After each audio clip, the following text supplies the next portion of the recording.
Hey! You are listening to the Grumpy Guy BJJ Podcast. Hey, what's up, guys? Got to take care of a few things before we jump into this week's episode. First, our Ramping Isometrics for BJJ program.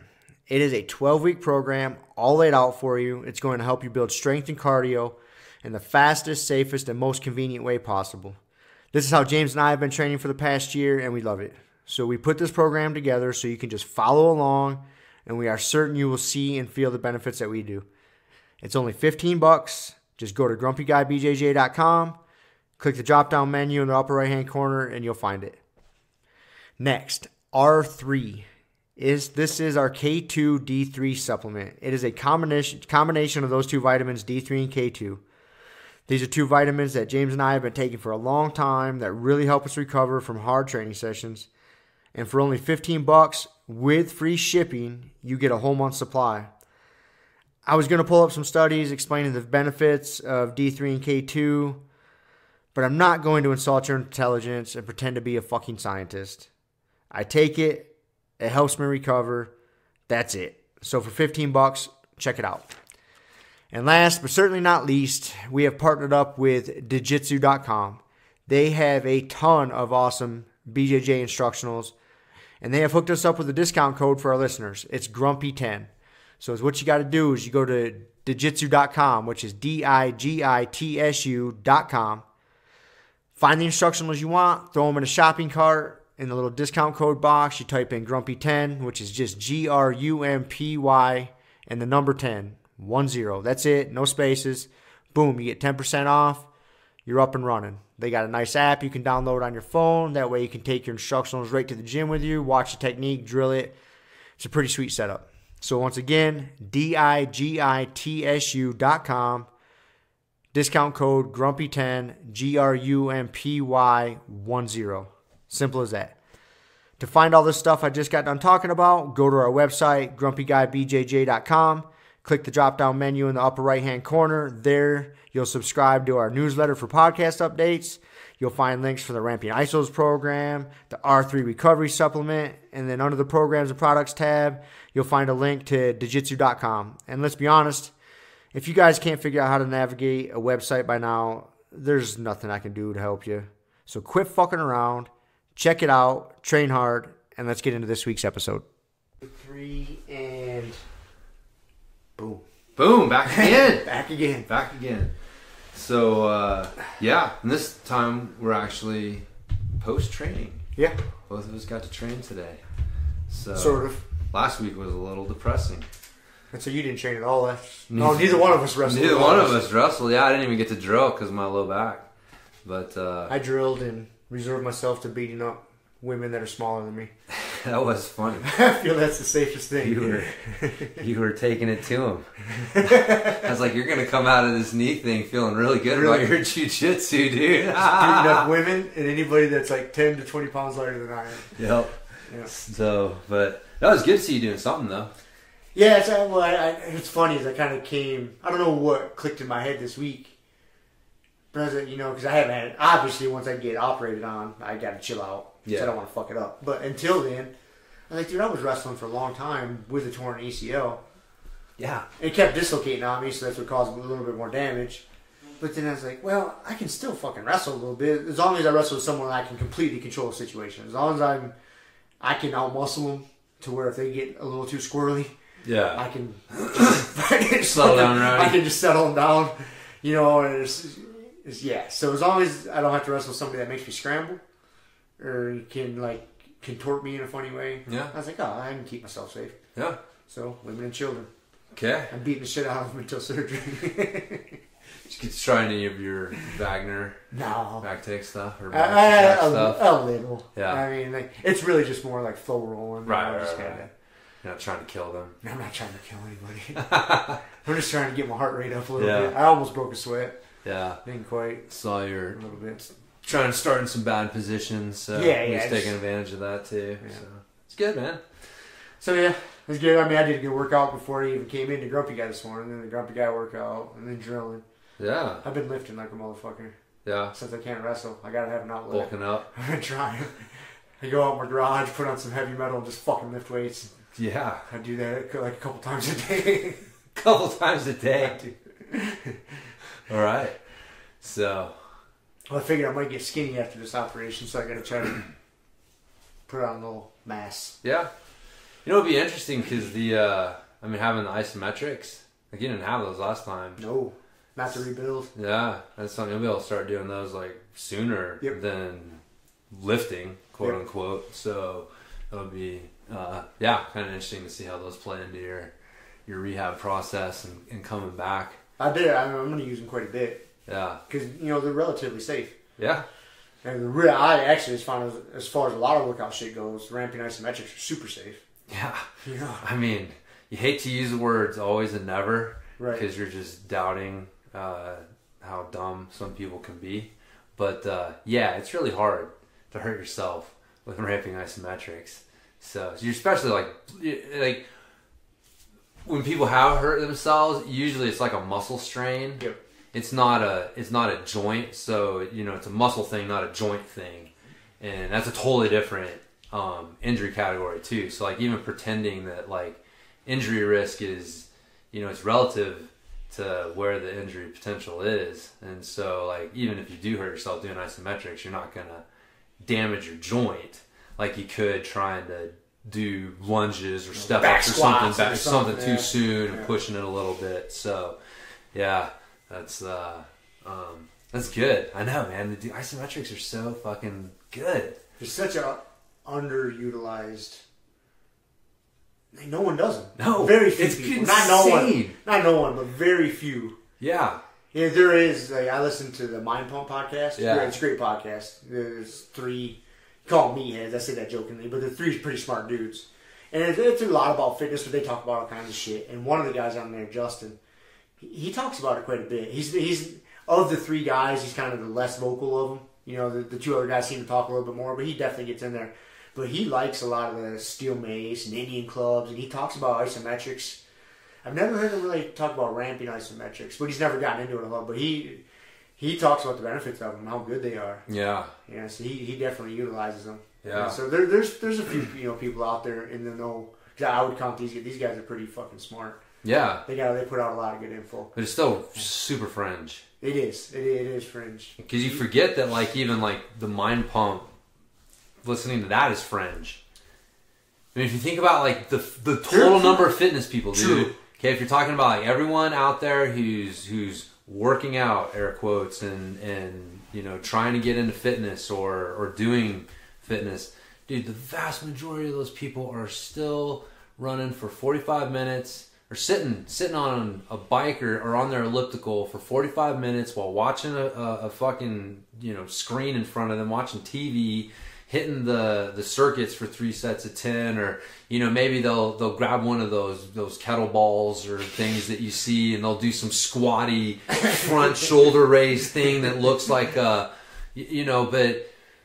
they're not plugged in, man. Like we forget that we are fringe with this shit, and like that's why people come to us for advice. I do forget that quite a bit. Yeah, I listen to a ton of podcasts to do with fitness and health, and it's coming from different aspects. Like Mind Pump guys, and then there's another guy named Jordan Shallow, Dr. Jordan Shallow. He's a fucking meathead. He's a gorilla. Like if you look at him or look him up online, like this dude, I don't know how tall he is, but he's fucking huge, 260 pounds, just loves lifting fucking heavy ass weights. Like he's just a meathead as meathead can be, but smart as shit. Like he knows his shit about all kinds of stuff. And man, I love listening to that guy because it's a meathead. So he definitely he lets the inner meathead come out, but he's not stupid. You know what I mean? Yeah. And I really like that. I find those guys out there. I'm like, oh, there's another guy out there, Ben Pekulski.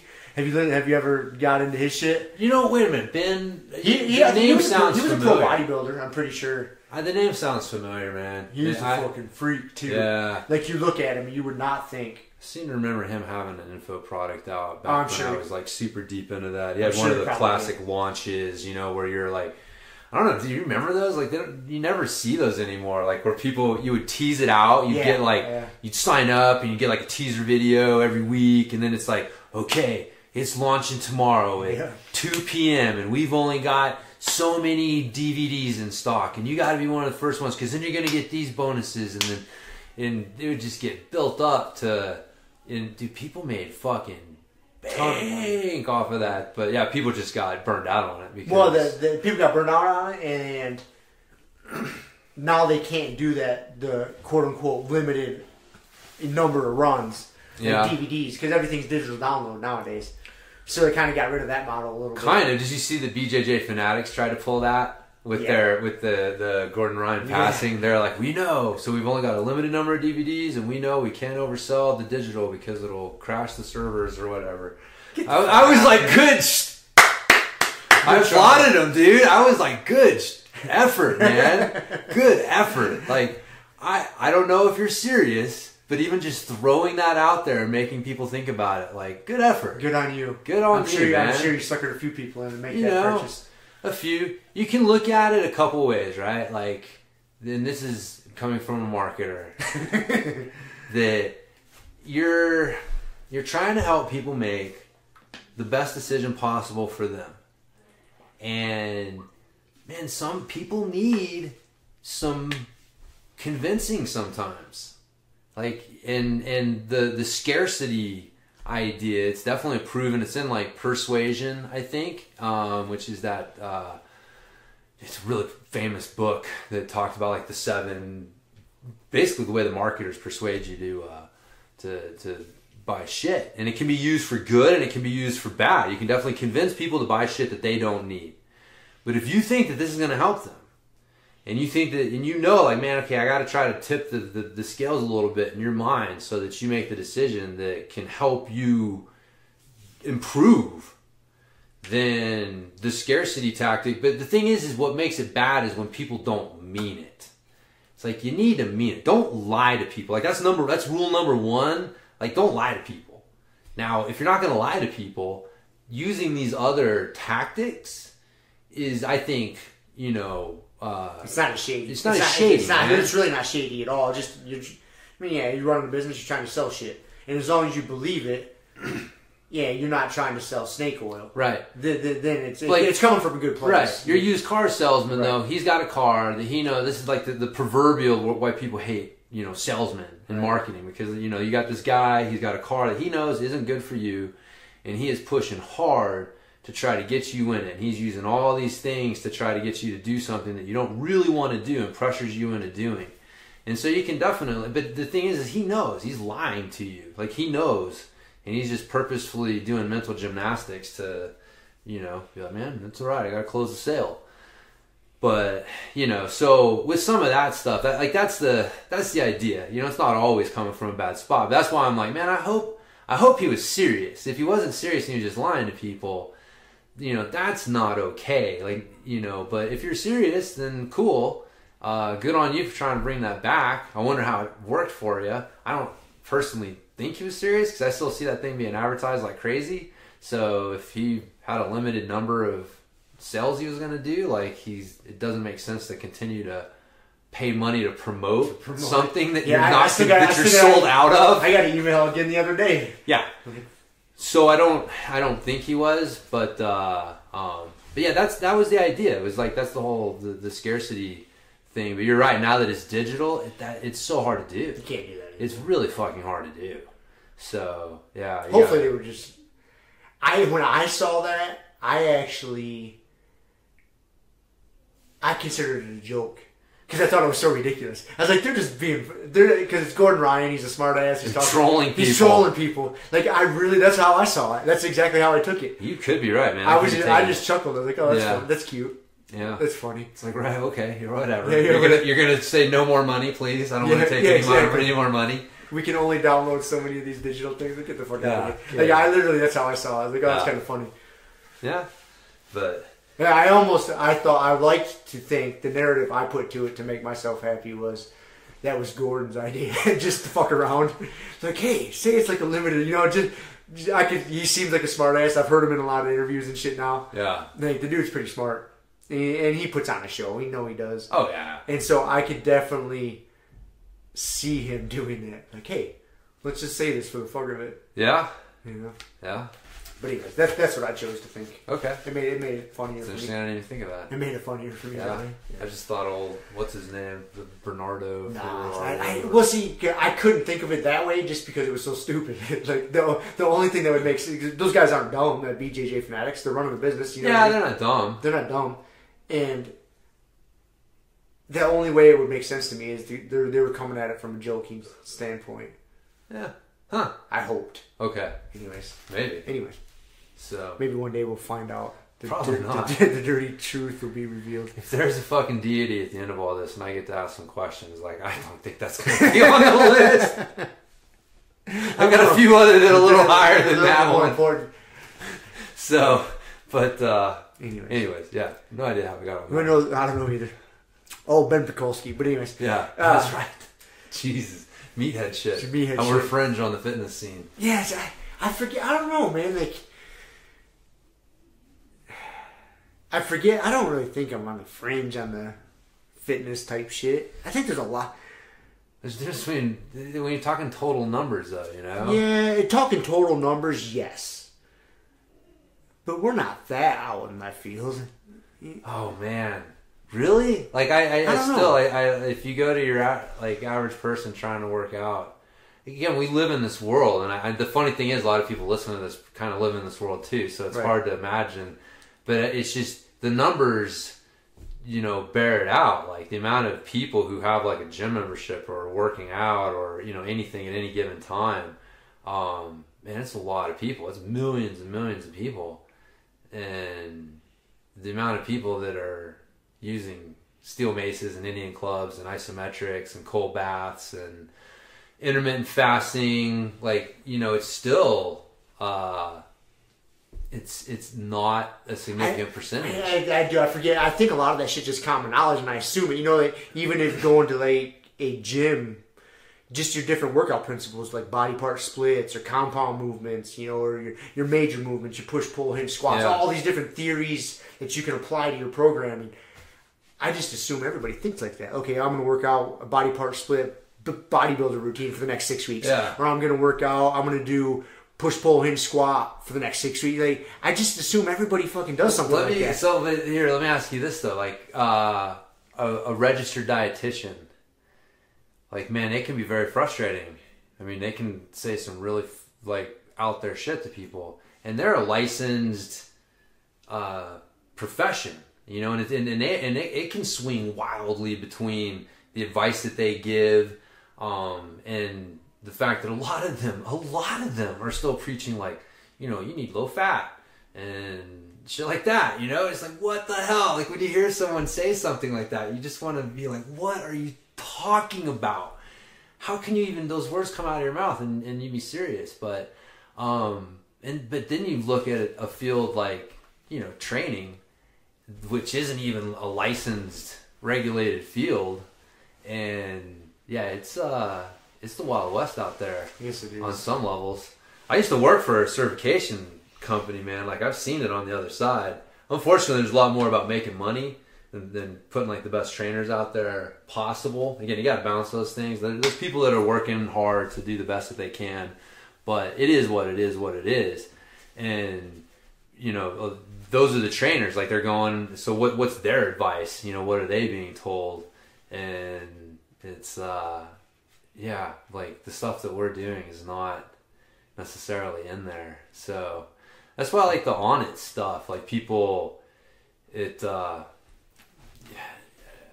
mean, who else is doing a certification like that? I don't think anybody. Right, exactly. But that's what I'm saying. But then you look at like how many certification groups are there, and how small on it is compared to all of them put together. On it compared to one of them, man, like ACE or NASM or one of these certification groups, and so that right there, like it's a very small percentage of people who are being exposed to some of these other training tools and ideas. So, which is it's funny, man. The basics work on some level. I think a lot of people can get bogged down. Like, I think it's almost bad. It's almost too much for some people. Well, I think that happens for a lot of people. There's too much information out there. Yeah. And they don't know where to start, who to listen to. Yeah. It's way overwhelming. It is, man. It's tough. It is tough. And even for me, like if I get an idea about something and I want to go educate myself on it, like you got to sift through a lot of shit to get to something decent. Yeah.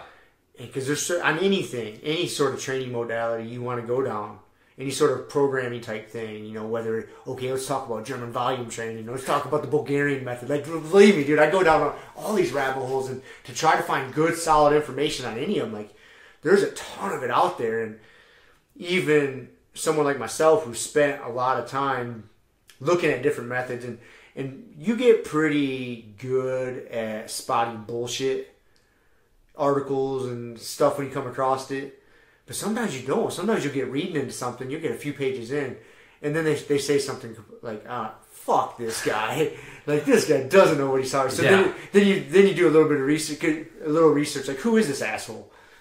And then you start figuring out, this guy doesn't know anything. And fuck, I just wasted fucking 2 hours reading this guy's shit. So then you go back. Yeah. Yeah. It's easy to get duped nowadays. It is. There's a lot of information, and it's a fine line. It's just what are for me. It comes down to being realistic with people, and both in what they need to accomplish and where they need to get, and like that's the thing that the fitness industry in general just doesn't do a good job of, because like you're just never gonna get in shape being comfortable. You know? And like, what's an elliptical about? Making cardio more comfortable. I don't care what anybody says. It's not making it more like effective. Like, no, doing an elliptical is more comfortable than running on a treadmill. Like I've talked about this before, like how taking the impact out of your cardio, in my mind, takes out one of the number one signals to your brain to fucking lose weight.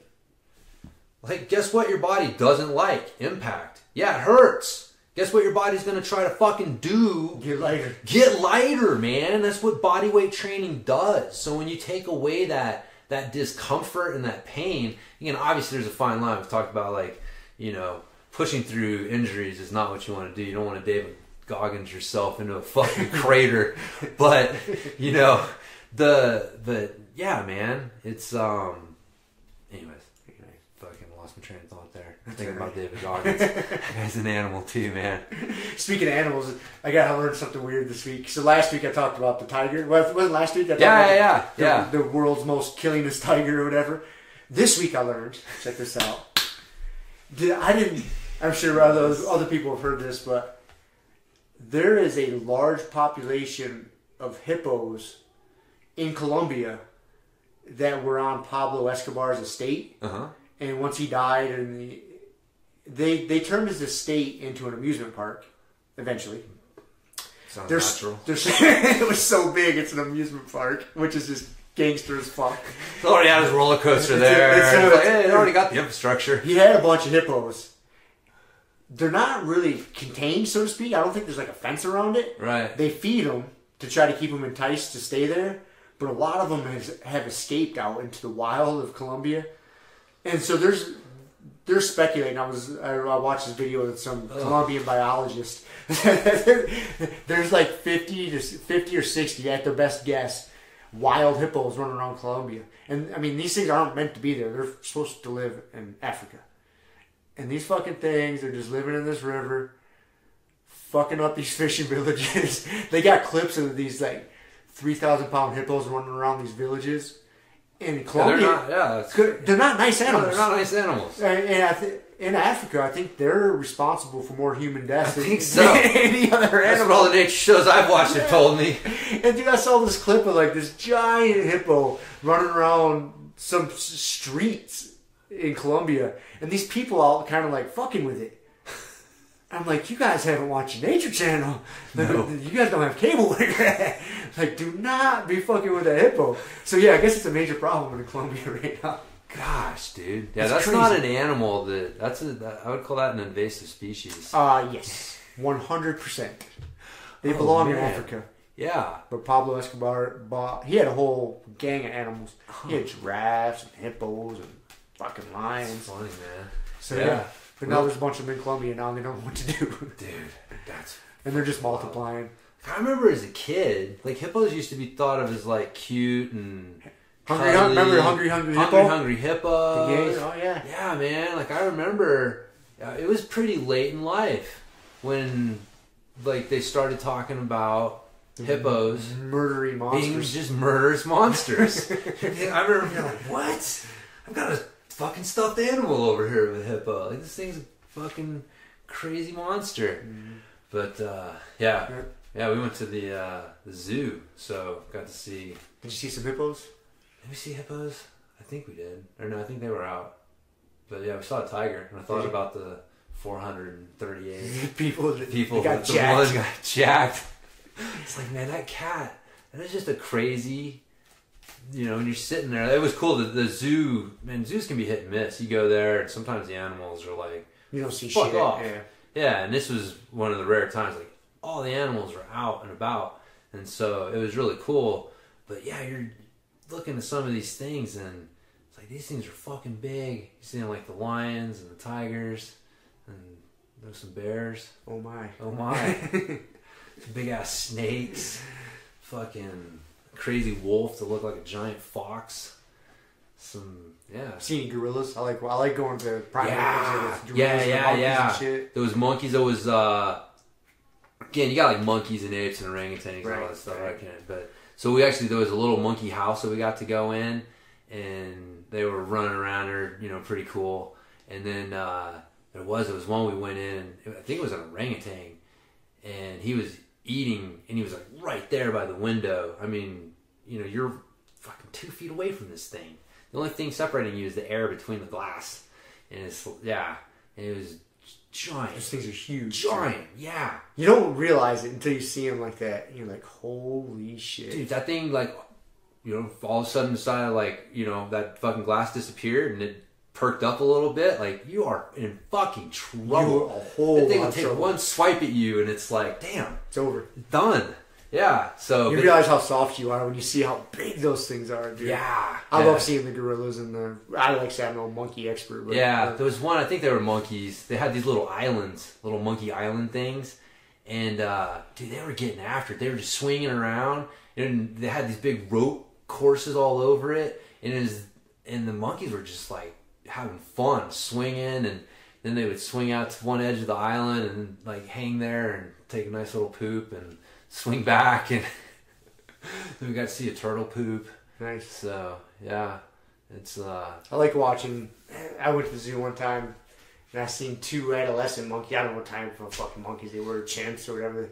I mean, they were good size, but they were adolescent. They're still young, and they were scrapping like constantly. They weren't like fucking each other up, but they were playing pretty rough. Right. And they chased each other all over, climbing and jumping on these things, and one would catch up to the other one, and they tussle and rumble, dude. And they were fucking scrapping, and then one to get away and take off running. Like I must have sat there and watched these things for like 45 minutes, man. It was so entertaining. Yeah, it's entertaining watching them cruise around. Like, man, that looks like fun. Yeah, I wish I could do that. And they were really playing. And one he'd get a hold of the other one, dude, and they'd scrap for a second, then the other one would get away. It was awesome. That's funny. Last year we went to the zoo in Santa Barbara and we watched flamingos scrapping. That was crazy. Like, they were getting after it. I've never seen flamingos scrap. I didn't know it was a thing, but they were pissed I think off. all animals are scrapped with each other. Yeah, it's in there, but it's just something you don't think about. I saw turtles fucking each other up one time, like snapping turtles. There was a whole bunch of them, and there was this one that was just a dick. And he was all scarred up too. Like he started a lot of fights. Like his shell was like cracked. He was just all fucked up. And whenever his head would come out, he had like bite marks and but he would just go around like it was slow paced. They're turtles, but he was going around and he was a dick, dude. He was going around fucking up these other turtles, and they'd fight back, and then he'd mosey over to the next one and start fucking with this one. I was dying, dude. I was rolling. I was like, look at this asshole turtle fucking up all the other turtles. He was just angry, dude. Antisocial, grumpy behavior in all societies, I guess. Yep, there's assholes in all life forms. That's what makes humans different, though, because the turtles just keep tolerating Dave. The humans would eventually fucking gang up and be like, all right, Dave, you're done. All right, Dave. We're not taking this shit no more. You know? Like, that's what that is. Like, one of the things, like, we band together. I forget where I read it, but they said, like, if you drop one human off in the middle of the woods, you've just, put a meal out there for some lucky animal. if you drop 100 of us off out in the woods, you just put a new alpha predator in that environment.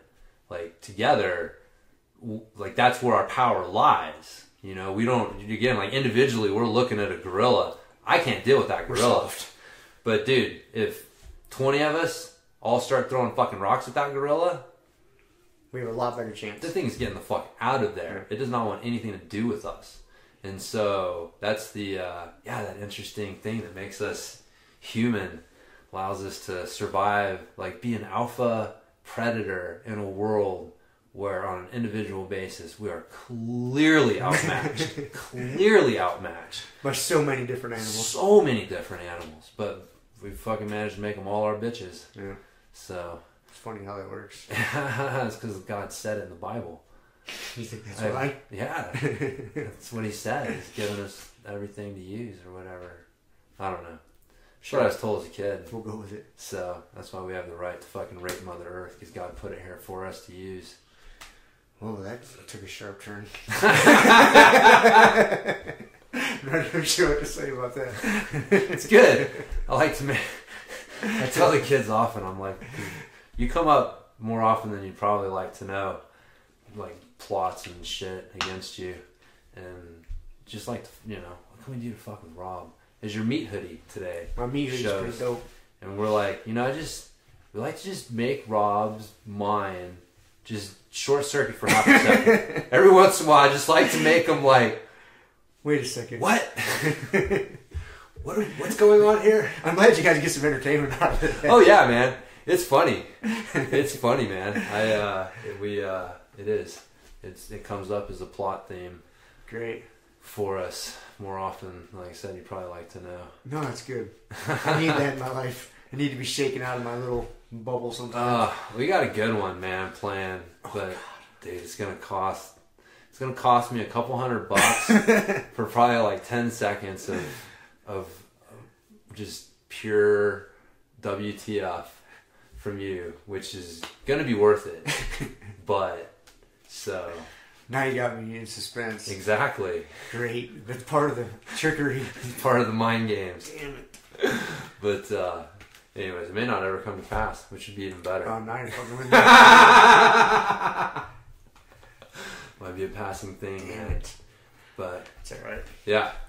So I'm fairly strong mentally. As long as you guys don't catch me in a moment of weakness and I just snap. No. It's possible. Dude, you're gonna fucking love it.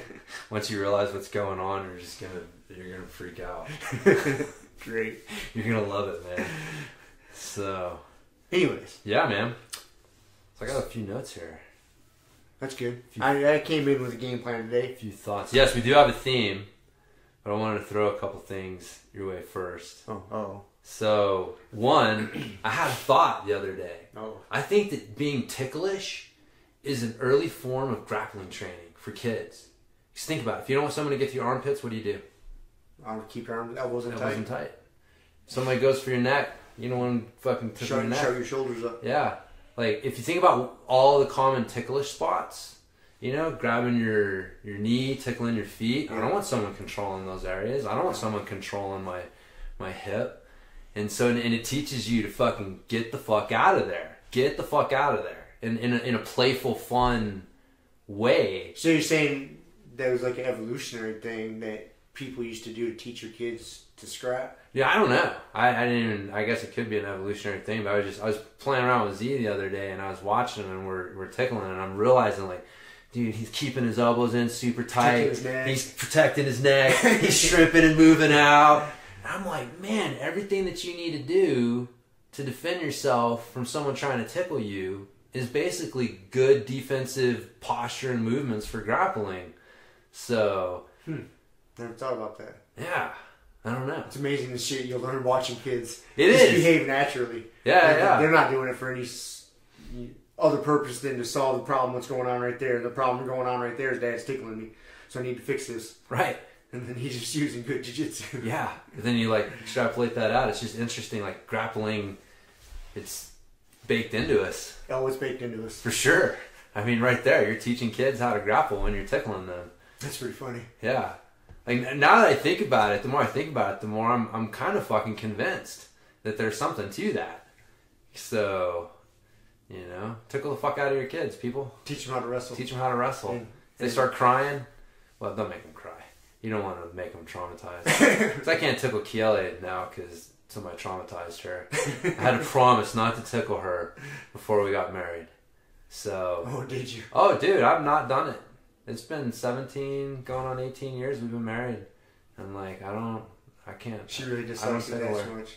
Yeah. That's funny. The story is that, she got tickled and it was, past that point. Because there's obviously a point where it's this isn't fun. This I'm isn't starting to panic a little bit. Which, again, is that happens with grappling. If you can't get out of a position and someone's got you just pinned, there's, a little panic response. So, I can totally understand. But, I'll, sneak a little knee pinch here or there, poke or whatever. But, yeah, I can't tickle her. Everybody else can. So, when you're wrestling with her, if you want to get her to open her guard or something like that, it's a good one. So she's pretty strong, though. She is strong. You might get fucked up if you try it. Just keep tickling your way out. Anyways, no, don't do that. Don't do that. Love you, baby. So, I know she's listening right now. Laughing or mad. Probably or laughing. mad. Yeah, she's pretty easygoing. Yeah. She'd have to be my wife. So true. Oh man. I had to write this down. I had to tell you the story of the mirror maze. The mirror maze, man. So when we're in Scottsdale, which was a great trip, man. The drive down there was smooth. The drive back was smooth. And driving through Monticello, dude, there was so much snow up there. Yeah. It was insane. That last snowstorm that we didn't go because it was hitting. That thing was massive. But, so it was a good time. Went to the zoo, baseball game, got a foul ball, all that shit. And then we go to the Butterfly Sanctuary, which is super cool. Those places are cool. I've been there before. Yeah. They really land on you and stuff. Yeah. It doesn't... I was the only one that had someone land on me, so I was the only one lucky enough. And I thought, how do you walk in here and not have butterflies, land on you? But, those things were surprisingly not landing on people. I think they'd learned to avoid them. One too many persons. People fucking swatting them or something. But next to it was this mirror maze, laser maze thing, and so we're in the mirror maze, and they make you put on gloves, these little plastic gloves, because you can't touch the mirrors, or you have to, dude. If you don't, you have to put your hands out in front of you because you'll just walk the fuck into something. And have you done these things before? A long time ago, I a fair or something. Right. So it's been years since I've done one. Yeah. So this is. So man, you walk in and they get disoriented. Oh yeah, pretty quickly. Really quickly. Because you're seeing a reflection of a reflection of a reflection. Yeah, it goes deep, and so you're so I'm walking around, and I'm feeling okay. I'm feeling confident. I'm all right, we're gonna get through this thing, no problem. And we find our way into this room. Actually, Z found it, and we walk in. There's this little room on the side. And you had to open these curtain things to walk in, and it had these 3 curtains on the wall, and then this other curtain to the side, and you could see some light from the other curtain. So I walk in there, and it was a dead end in the mirror maze, and I walk back in, and I went over to the other curtains, and I went to grab them, and it was they weren't moving real easy, and so I was I thought they were props, just on the wall, and I was oh, okay, well, cool, and we go back into the mirror maze. And dude, we just kept walking in fucking circles. Man, I found the entrance, at least a half dozen times. Dude, there was a point where I was just this is fucking crazy. Where do I go? Where else is there to go? And I kept seeing that room, and I'd be that ain't it. That's not the exit. I've already been over there. And so finally, I forget. I think Z or one of them let's go, back in the room. And I'm this isn't it. And Shiloh went up. And she grabs the curtain and she pulls it apart and she's well, look, there's something in here. And I'm I thought she ripped the curtain apart into a broom closet or something. And I'm no, I don't think that's it. And I started looking, and I'm they're I don't know. I think there's a light. Go in there. And so I was all right, I'll go in there. And I walk in there, and I realized real quickly, oh, this is the exit. This is right around the corner from this room that we were in was the exit, which we'd been at 15 minutes before, Like there literally was another couple that came in and found their way out while we were still wandering around in circles. That is awesome. So I go back into the room though, and I can hear them whispering like, "Where'd he go? Should we go in there? Is he coming back? What's going on? Should we go in there?" And so I decided like I'm just gonna hang out here and make him walk in here. I'm gonna jump out and scare the fuck because it's pretty dark in there.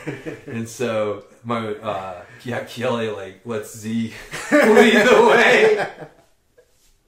So unfortunately, I jumped out and scared Z. Scared the daylights out of Z. Yeah, it was pretty funny. But yeah, man, we wandered around that place. That's funny. I was getting so frustrated. I can see you. I can totally see this whole thing playing out. I can see you going from, just like you talked about, you get past the point of having fun, like, this is bullshit. This is bullshit. I'm like, I don't want to just, we come back to the entrance, and I'm like, I'm just going out the entrance. Well, you know, but that's quitting. And I'm like, I can't quit. I can't let this fucking mirror maze beat me. What's going on There's here? got to be a way out. There's a way out. Like I said, unless that other couple got even more lost than we did. Like I knew someone else had gotten out because we ran across them like, 2 or 3 times, and then we stopped seeing them. And it was like, and I realized like, those motherfuckers got out. How did they get out? Like, dude, it was hilarious, man. We wandered around that place. We're like, okay, let's use the ceiling. I'm trying to walk around looking at the ceiling to try to figure out like where to go. And, dude, it was funny. But I mean, looking back, it's one of those things. If we'd have left, if I'd have found the exit right off the bat, it wouldn't have been nearly as funny. No, not as good a story. So you got more entertainment value. Way more entertainment value out of it. Yeah, that's what I was telling myself. I was like, obviously, I was getting frustrated. I was like, how do I get out of here? Once we found our way out, I was like, all right, that was pretty funny. Like that was way more. You gotta just laugh at yourself. Oh yeah. Like, oh, you dummy. I know, because I saw that room probably like a dozen times, and I was like, no, that ain't it. That ain't it. That's not it. I think we need to go this way. So, mirror mazes. Kicked your ass. Kicked my ass, man. It's awesome. It was fucking funny. It was funny. So, dude, one more quick little thing. Let me jump on our topic. Did you listen to that Bill Ottman interview? The guy behind Minds.com? Yeah, I did. That was fucking enlightening. Like, it really got me thinking. About what? What do you mean? Just, like, well, because when I originally heard about that website, I thought it was more about just free speech. Then when I realized, like, no. It's about, like, the access to the code. Like, understanding, having an open code so that people understand, like, what's going on here? How are you collecting? What are you doing with my data? How are you deciding what I'm seeing? Like, what's the algorithms that you're using? Like, just having that accountability and then realizing, like, how Facebook has used their code. Like, what was it? They talked about that they got in trouble for doing that study where they manipulated people's emotions by putting, like, more, angry stuff in their feed. That's scary shit. That's super scary shit to realize. Like, they're literally manipulating your emotions based on the algorithms that they're using, and no one knows what those are, like what exactly it is that they're doing. So, don't get me started on that shit. You know how I feel about it. You know exactly how I feel about it. Yeah, that was an enlightening. I'm almost done with it. I think I got about like 15 minutes, 20 minutes left in it. But once I realized what he was really talking about, like I said, it was a paradigm shift. I started to realize, like, oh shit, he's absolutely right. Like, these closed systems, these proprietary systems, there's no one checking. There's no checks and balances. There's no checks and balances with it. You don't know what's going on. You just have to trust them. And as history has shown time and time again, it's not a good idea. Absolute power. And they're fucked. And they're smart as shit. And they hire the smartest people in that realm. Yep. For knuckleheads like you and I to even try to wrap our mind around what they're doing. Yeah. Good luck. They're light years ahead of you. Yeah. You know what I mean? Dude, and I've seen too how it affects. Like, I've told people before, like, if Facebook was now originally, it would never have gotten to the point that it is today. Like, originally, Facebook was totally different. Like, especially for me, using it for business with MTV strength training systems, man, it was great. Like, I would get, organically, I never bought a single like, or organically grew my page to 12,000 likes. And we would get a decent amount of engagement. It was like 10% of your audience. Because that was the thing that most people don't realize. Like, you can't, when someone likes your page, there's no guarantee that they're ever going to see anything that you post, because the algorithms may never show that. But it used to be like 10% of, at least 10% would see what you posted. And man, those fucking numbers started dropping. Like, now it's like, unless you're willing to pay to promote a post, you're talking like 1%, give or take, in there. And you don't see any more organic likes. Like you used to. Like, I've been stuck at 12,000 likes on Facebook for that MTV Strength Training Systems page for years and years and years. And I can't get it past there, because that's just, you have to pay to play now. Mm-hmm. You have to pay to play on Facebook. And it's like, what he was talking about, like, it's not fair to limit, like, people spent time, energy, effort, money building an audience. And now you're going to meter and limit my access to that audience, especially if I'm not paying you for it. Like, it's not fair to take what people have spent time building and then meter it, because they built it under certain rules of the game, and you're just changing rules of the game, right? Without telling them, right? You're just changing rules of the game, and we don't know what it is. You don't know what it is. You have no idea what the algorithms are now, like how they're doing this shit. So you don't know what to do, and like, there's arguments on both sides, because obviously, if you knew what the algorithm was, like, that's what Google always says, like, well, we don't want to share our algorithm because then people are going to, manipulate it. Maybe, but there's, I don't know. So people figure shit out anyways. You're not going to stop it. So yeah. Anyways, I was, it got me thinking, man. I think I'm going to check out that minds.com. And, all right. Yeah. I have there's something next. Facebook, like, I've felt this for a while. Like, there is something after Facebook. Like, Facebook is in this really weird spot where it's not, everyone knows it's not good, but it's so baked into what we do, entrenched in what we do, that it's not, I don't see it being sustainable. Like, what do you see Facebook in 20 years? No, I don't. I don't, man. I see it imploding, by that point. People are slowly but surely catching on, but the problem is they're so used to it. Yeah. You know what I mean? It's such a part of most people's lives, just scrolling and looking, scrolling. But that's the thing, is other alternatives. And that's what, God, I forget who it was. One of the guys who Joe had interviewed, and he talked about how the real problem with these companies is no one enforces the antitrust laws. Like, Facebook buying Instagram is not fair. That's not right. Like, there should be antitrust rules. There are antitrust rules against shit like that. Like, that's Standard Oil. Like, the antitrust, everyone, thinks of, like, fucking Standard Oil and the, Rockefeller. And that's what he did. He just bought up everything. He bought up all his competition, bought up everything, until he owned everything. He owned the fucking railroads that delivered the oil. He owned the shops, every aspect of it. Like, that was his brilliance. It wasn't just the oil. But that was where they stepped in, and they're like, look, you control too much. We have to have real competition and options for people.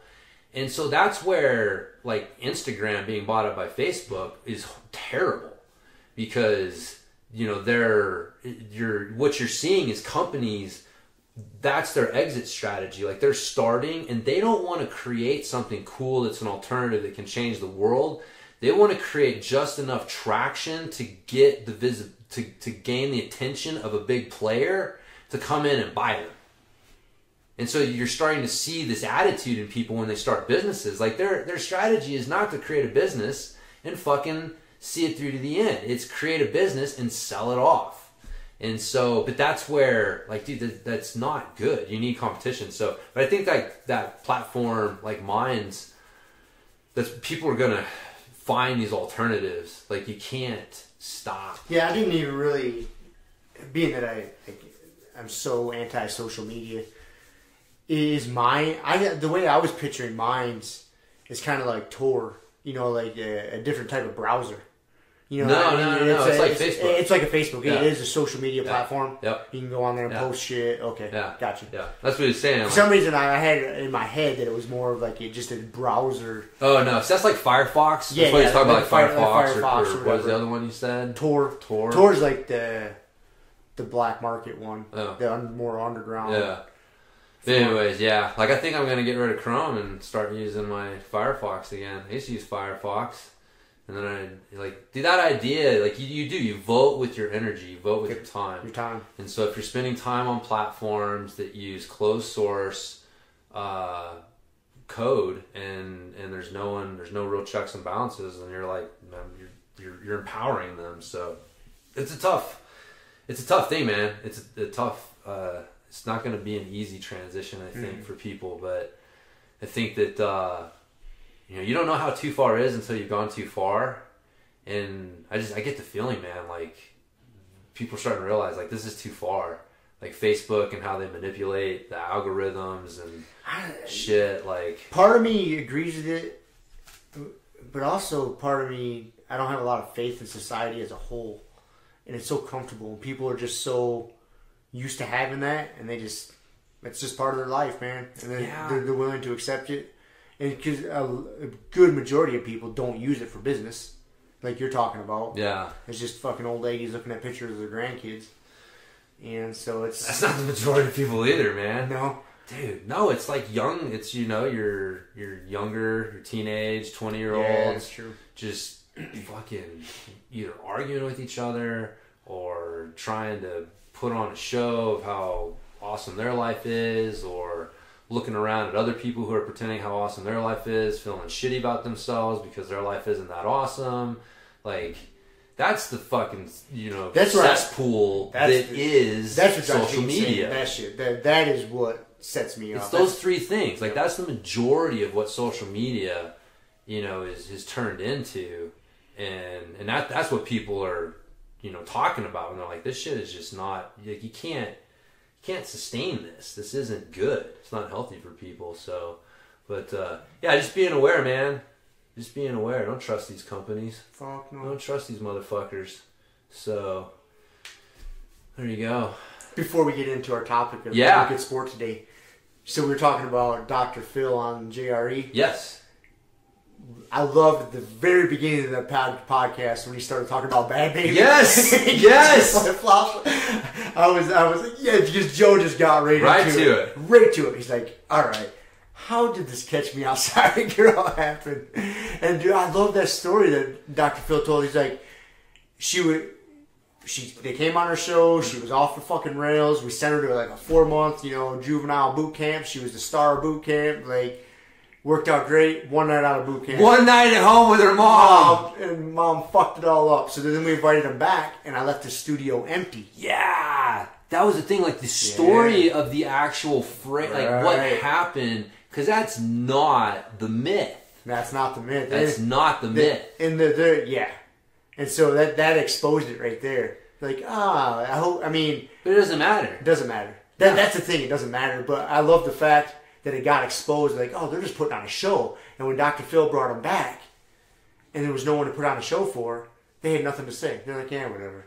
Yeah. Well, why are we even here? Why are we even here? We're not fucking selling YouTube views. Yeah. They're like, get out of here. Yeah. Yeah, so... Like, again, like, my understanding was, like, she didn't even say that catch me outside to Dr. Phil. Like, it wasn't there was even like some lady in the audience. No, but there was no one in the audience. He said it was, like, her grandma. Yeah.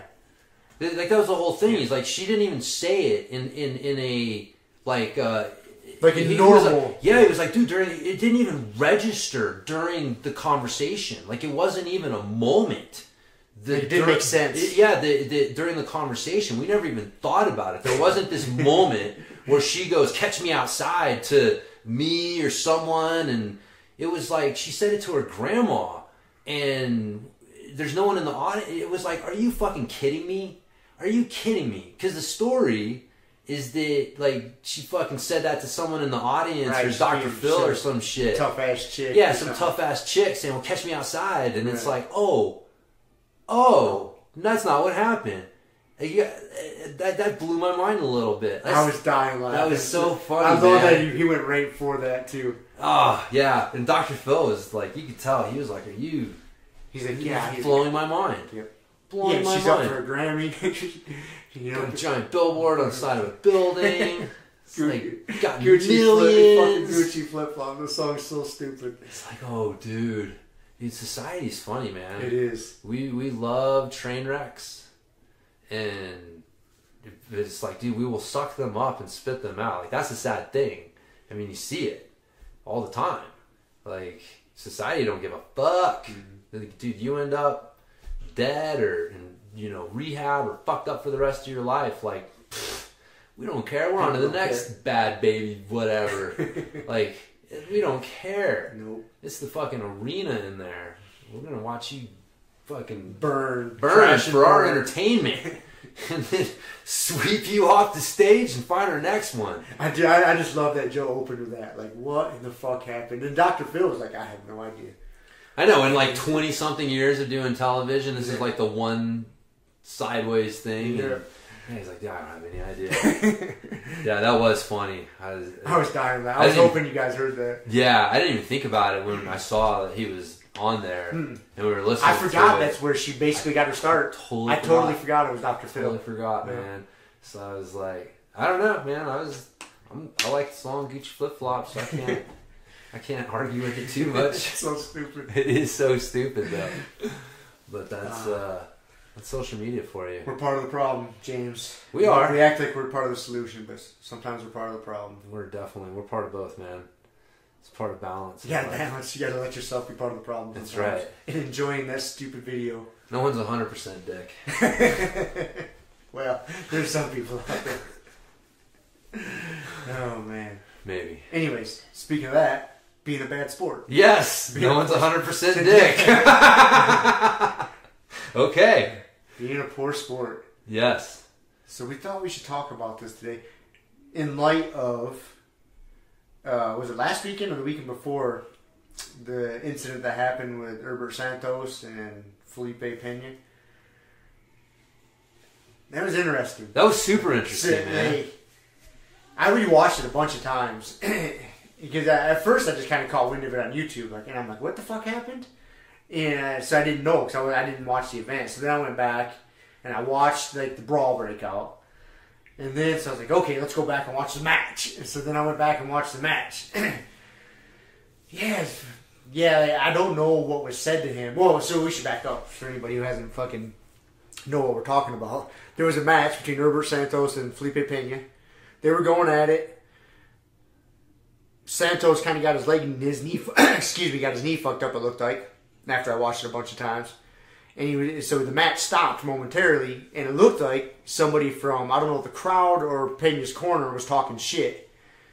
Pissed off Santos, and he fucking charged off the mat in the middle of the match, and a fucking brawl ensued. I guess a brawl is probably a stretch of the word brawl. I don't think there was that many punches thrown or anything. Dude, did you see the clip from the dude in the crowd when he got thrown to the ground, and it was like he was in the middle of a bunch of dudes for a second and was getting pounded? I said a little bit, and I seen a girl get knocked over. Like, if you watch the clip on YouTube, there's I'm assuming it's a girl. She's got like a pink top on, because the clip's not real clear. But in the chaos, he goes running in towards the corner, and all this chaos goes on. I see this fucking lady in a pink shirt hit the ground, and all these meathead dudes fucking flailing all over. So, yeah, I still don't know what was said to him to set him off that bad. Well, he had issued a statement on the social media. I didn't see it. What did he say? You know, what's funny is it was, remember Eickhoff? Yeah. You seen that whole scene there? Yeah. Did you ever read his statement? We ever hear like his statement? I did, but I don't remember off the top of my head. They were eerily similar. Just as far as like the tone of like, he showed up at the match, and before he even got in the building, the insults started, and people started, from his team. So this is Santos Yeah. They were talking shit to him from the beginning, and disrespecting him and saying a bunch of shit, and said something about like he was in a crowd and somebody punched him in the ribs, and then he turns around and nobody's there, and you know, just and then and then just it was just shit talking, you know what I mean? But it was the same thing. It was like, what the fuck? Like, you're gonna punch somebody in the face over like disrespect, you know, shit talking. I mean, which is, I mean, the Brazilian society in general tends to be a little bit more of an honor society, very proud than what we're used to. Yeah. And so, you know, that's why, you know, on some level it's like, all right, it doesn't make sense, like it's just shit talking, but, you know, culturally for them, it's not the same thing. And so but that was basically the defense, is like, man, this guy was challenging my honor and I had to defend it. And so that was the statement, which is not really a defense, man. Not a defense. It's an excuse. It's an excuse. It's not a defense. And that's how they come across. You know what I mean? That's why it felt like kind of like similar to the Hal Gracie statement, which is like, man, this is just an excuse. Like, you're not like, there's no, you know, there's like this. It doesn't justify or whatever you did. Like, what you did wasn't right, and you just need to apologize. Say, hey, I didn't do the right thing. Like, I did not respond properly to this guy provoking me, and I apologize. But instead, it was just like, no, it was like, you guys need to understand. They were talking shit to me from the minute I walked in the door, and so I'm gonna rush the stage. But I mean, the thing to me that made it even more crazy is that he was supposed to have been hurt. Yeah. Yep. Like, that's the thing that kind of, it's like, that when you mix everything in together, it makes it even more insane. Yeah. Like, the match stopped because his leg was hurt bad enough to where the match had to stop. For momentarily. I don't know if the match would have continued on. I don't know. We'll never know, obviously. But then all of a sudden his leg was good enough to jump up and sprint off the mat. Dude, and attack somebody. I mean, that was an athletic move, man. He jumped up and moved pretty quick. He was fucking flying across that mat. There was no. So he went from one moment like, oh, stop, tweak my knee. And I watched that clip and I rewound it, that like sweep basically that Pena got on him. Yeah. His knee did look like it went pretty fucking funny. You know, the way Pena was kind of like going, instead of like overhooking the ankle, he was kind of underhooking. And the way the sweep went, it kind of went down to like that 90-90 position, you know, like involuntarily. And so the possibility of tweaking his knee, I'm like, okay, I can see that. But to tweak it bad enough where you got to stop the match, but then you can sprint and attack somebody, like... Yeah, that's what just made it a little... It makes it a little like, huh. You start questioning, like, wait a second. Did he get swept and that other dude was about to come up on top, so he faked the injury? You know what I mean? But then someone was talking shit.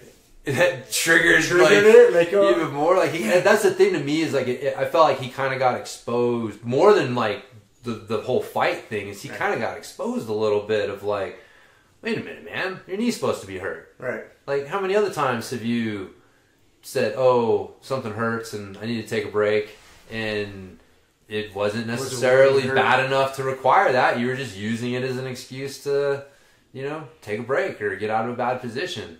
So. Like, that's that, it's like, dude, the way that he jumped, like, you can almost see it if he fucking jumps up and he, like, hobbles or, like, just fucking, like, Olympic sprinter type speed, man. Like, he was across that stage before anyone even knew what the fuck was going on. Yep. And he's like, yeah, they just bum rushes some dudes, and I wasn't able to piece together. Was it just the one he went and attacked once? I thought he got away and then like attacked again. I couldn't sort it out, and I didn't care enough to watch that part. I watched the match a few times. I didn't care enough to like watch the brawl, so to speak. I didn't care. Once he sprinted off the mat, that's where he stopped the match because he was hurt, and then he went sprinting off the mat and attacked somebody. And that's where it got me thinking about being a poor sport. And so, like, whatever happened in the crowd happened in the crowd. Like, it's a scrap. Yeah. It's not a scrap. I don't know. I didn't care enough to dissect it. And, like, all I remember for some reason was that chick in a pink top getting blocked. She was on the ground for some reason. I don't know what happened. Poor lady got knocked over somehow. Yeah. And that's it. I was like, yeah. It's a shame. See, that's that's the thing. Like, I understand what he's talking about, but it was the same thing with Half at Nogi Worlds, man. It's like, dude, like, there's innocent women and children around here who got nothing to do with any of this bullshit. And if you're gonna start a fucking fight in a crowded area with a bunch of, dudes who fucking fight, man, like, people, like, shit can happen. And, like, that's the shit that it's like, I understand your honor society stuff, but, like, what honor is there in getting an innocent woman hurt? Yep. Where's the honor in that? Yeah, well, and to get in a street fight, like, what the fuck? Are you 16 years old? You know what I mean? Like, when you're a kid, it's understandable. Kids are gonna fight. You know what I mean? You're 12 years old. Somebody calls your mom fat. Yeah, you gotta punch them in the eye. You know what I mean? Yeah. That happens as a kid. You're an adult. Like, you want to defend your honor. Like, okay, you're a professional athlete. Tell them to jump on the stage with you. Like, not right then and there, but like, say, like, oh, you want to talk shit? Well, or even just come to the gym. Let's sort this out like fucking gentlemen on the mat. But to scrap just to have a street fight over it? Yeah. Like, come on, man. What are we doing here, man? Play devil's advocate, though. Like, how do we... Because we had a totally different viewpoint of Khabib. To a certain extent. So, but I'm just gonna... Right. No, I see what you're saying. Yeah. I still... I do. Because I remember my defense or excuse, however you want to frame it, for Khabib was like, is a honor society, like talking shit. Yeah, you're right. I won't even try to backpedal a lot of this one. I definitely defended it more with Khabib because I'm so sick of Conor shit talking. Was that it though? Like, if you had seen, you know what I mean? Like, if you had been privy to all of the shit talking that had gone on, I guess to me... Okay, yep. I see what you're saying. Like, we were privy to all the shit that led up to fucking Khabib doing the flying smee shot of the fucking octagon. So we could put ourselves in his head and be like... But we weren't privy to all the shit that happened to Herbert. And all we saw was, oh, my knee hurt. Now I'm sprinting off the mat and attacking somebody. So we didn't have the backstory. I guess, if we were privy to all the shenanigans that went on before then. See, that's where it makes, like, you have to trust that those shenanigans were real. And a man who says my knee hurts but can jump up and sprint across the mat as quickly as he did may stretch the truth from time to time. I don't know. I'm just judging from what I'm seeing. Again, and again, I think in my mind, this is where the two things are a little different. Because, man, I'll be honest with you, the Khabib thing, dude, we were both there. We watched, like, there was a moment where I thought I was going to watch a fucking riot break out. Like, it started to look for a moment like it was gonna erupt into the crowd a little bit, and then it was gonna fucking become just mayhem. And it was that night, dude. Like, people fucking fought. Like, it was a crazy scene for the rest of the night. So on some level, like, I apply the same thing. Like, I don't understand the honor in doing that in a place where you can get innocent people hurt who got nothing to do with it. Like, there's no honor in that. Like, if I said, you insulted my honor, so I'm going to fight you, and then I find out later that because we were in a crowded area and it started a brawl, that, like, some lady hit her head and got a concussion, or some kid broke his arm. Like, how do you feel now? Like, where's the honor in that? Was there honor in that? And I would think that people would have to say, no, there's no honor in that. But, I guess they would say, like, that wasn't my fault because I didn't do it. But I would say, it is your fault because you started the fucking... the chain reaction. So it's a tough thing. That's one of those things, man, that makes being a human interesting, because you got to balance these two things. Like I can see, like, why Khabib would fly into the crowd, like that. And if all those other things happened to where there was people punching him in the ribs and talking shit, dude, I can see. And we're human, man. Sometimes you lose your shit. You can keep your cool most of the time. Yeah. But You catch somebody at the right moment in a stressful situation. They've already had a fucked up day. And then you piss them off even more. They might just snap. It's definitely... I mean, we're human, man. Yeah. We're not all cyborgs. Yeah, for sure.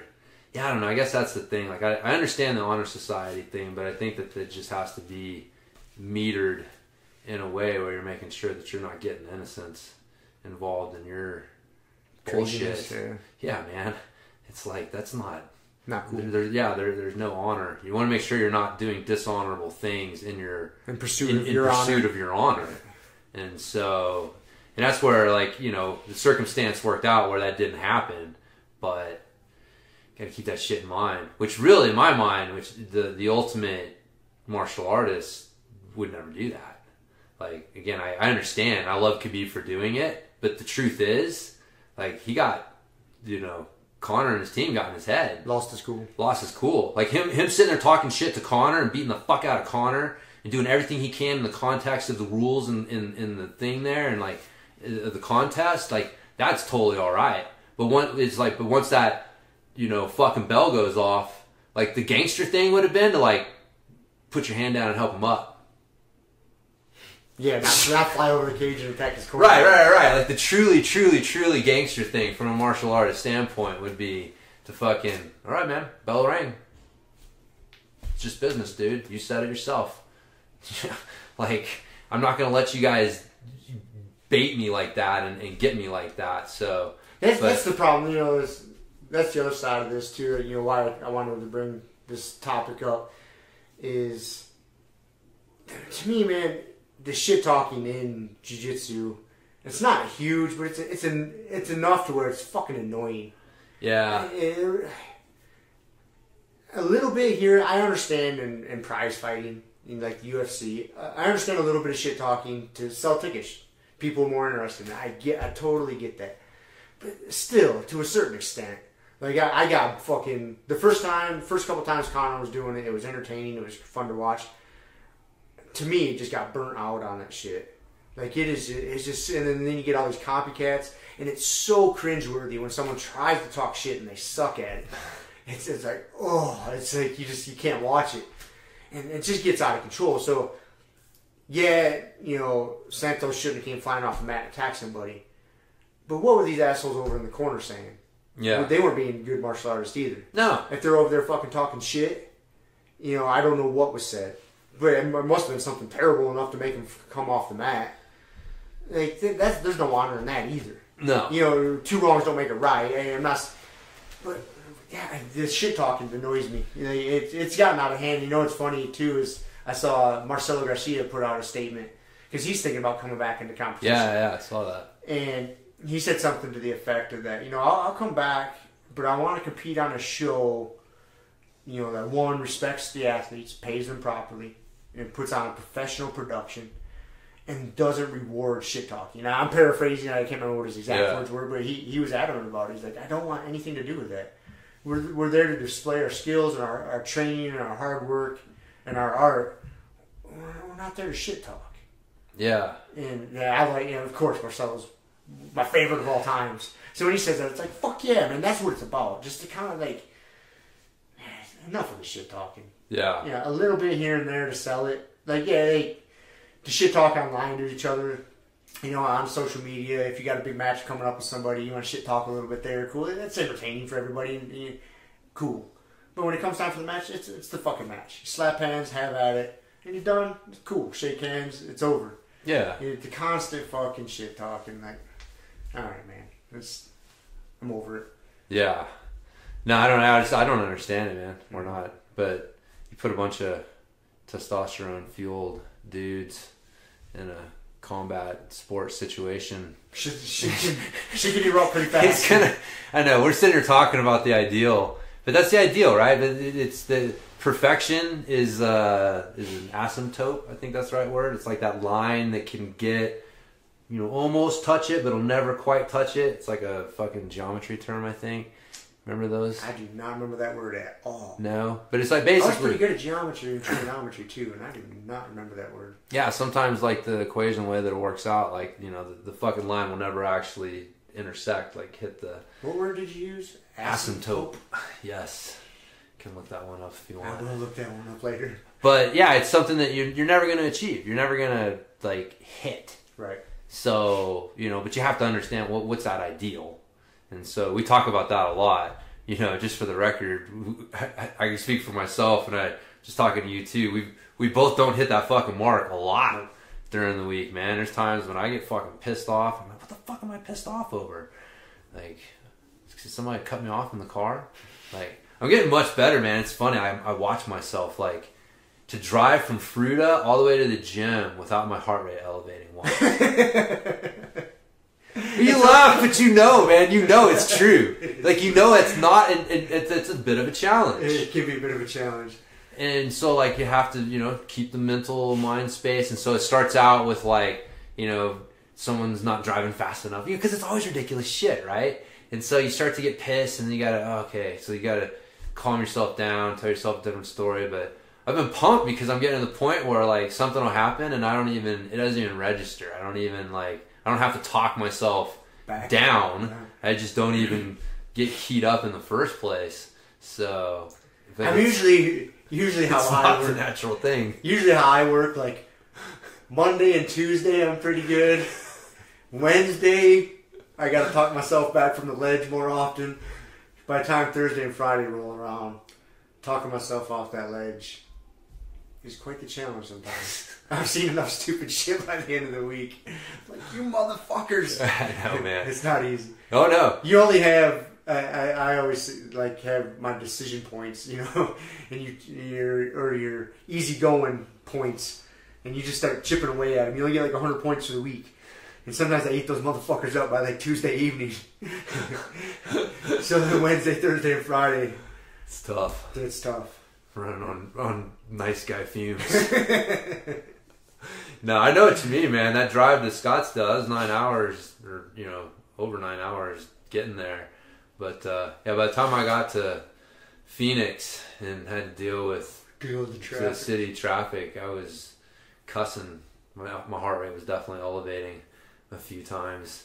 Because, it's not our default, man. No. Being cool and smart and all that, it's just not our default. Especially in a heightened situation. You're driving. You're in a car, everybody's driving around you. I will say, for the record, that I could be totally off here, but man, I think Arizona drivers are some of the worst I've ever seen, I've ever come across. And a very small cross-section, very short period of time.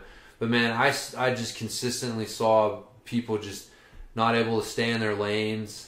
Like, driving next to me and, like, having... There's a lot of old people there. That's what I'm saying. And that's what Kiele and I talked about. And she's like, why? And I think, man, I think what's going on is you got a bunch of old people and you got a bunch of young people who are sick of dealing with the old people. Mm-hmm. Because you got these super hyper-aggressive drivers.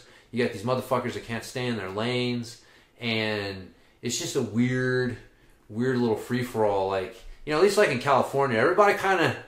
Like, everybody's an asshole. Everybody understands what the fuck, there's some basic rules that we're all going to follow, and we're going to be assholes, but we're going to be assholes within these rules. And maybe I just don't know the Arizona asshole rules. You're not privy to them. I'm not privy to them yet, man. But dude, it was bad enough to where I remarked on it, and Kiele was like, yeah, I've noticed that. Like, we have been having to avoid more cars. I don't usually have to avoid cars, man. It's drifting over. Yes! Dude, I can drive for fucking months and months, if not longer. Like a year plus without having to literally avoid a car drifting over into my lane. And I had to do it like 2 or 3 times in the fucking short period of time I was there. Still old people. I think so. I'm sure it's something. Man, motherfuckers on their phones. Who knows? So, speaking of which is kind of a little off topic of the good sport thing. The mall that they're in Scottsdale has a Tesla store. A Tesla store? Tesla motor store, yes. So in the mall, you can go into a store. It's a pretty rich area, huh? Very rich. Scottsdale, yeah. So it... and please tell me you went in. Oh, fuck yes. Right. They had all the car. They had the 3 models there. Like you climb in, yes. Climb in them and shit? Play with the touch screen. Fuck yeah. Do all the shit, dude, yeah. Yeah, it was cool. Are they pretty cool? They are pretty cool. I've never sat in one. I see them on the road quite a bit nowadays. Yeah, I mean, they're cars. Right. I mean, they're not like... The one that was really stood out, I don't know what model it is, but you get in and it's just got a dashboard, flat dashboard, and it's just the computer screen. You got like this giant, you know, fucking tablet or whatever, and that's it. There's no speedometer. There's nothing. Really? It's all everything's on that screen. Like, that was a bit of a trip. Like, the other two models had your speedometer and some basic shit in front of you, and then had the screen too.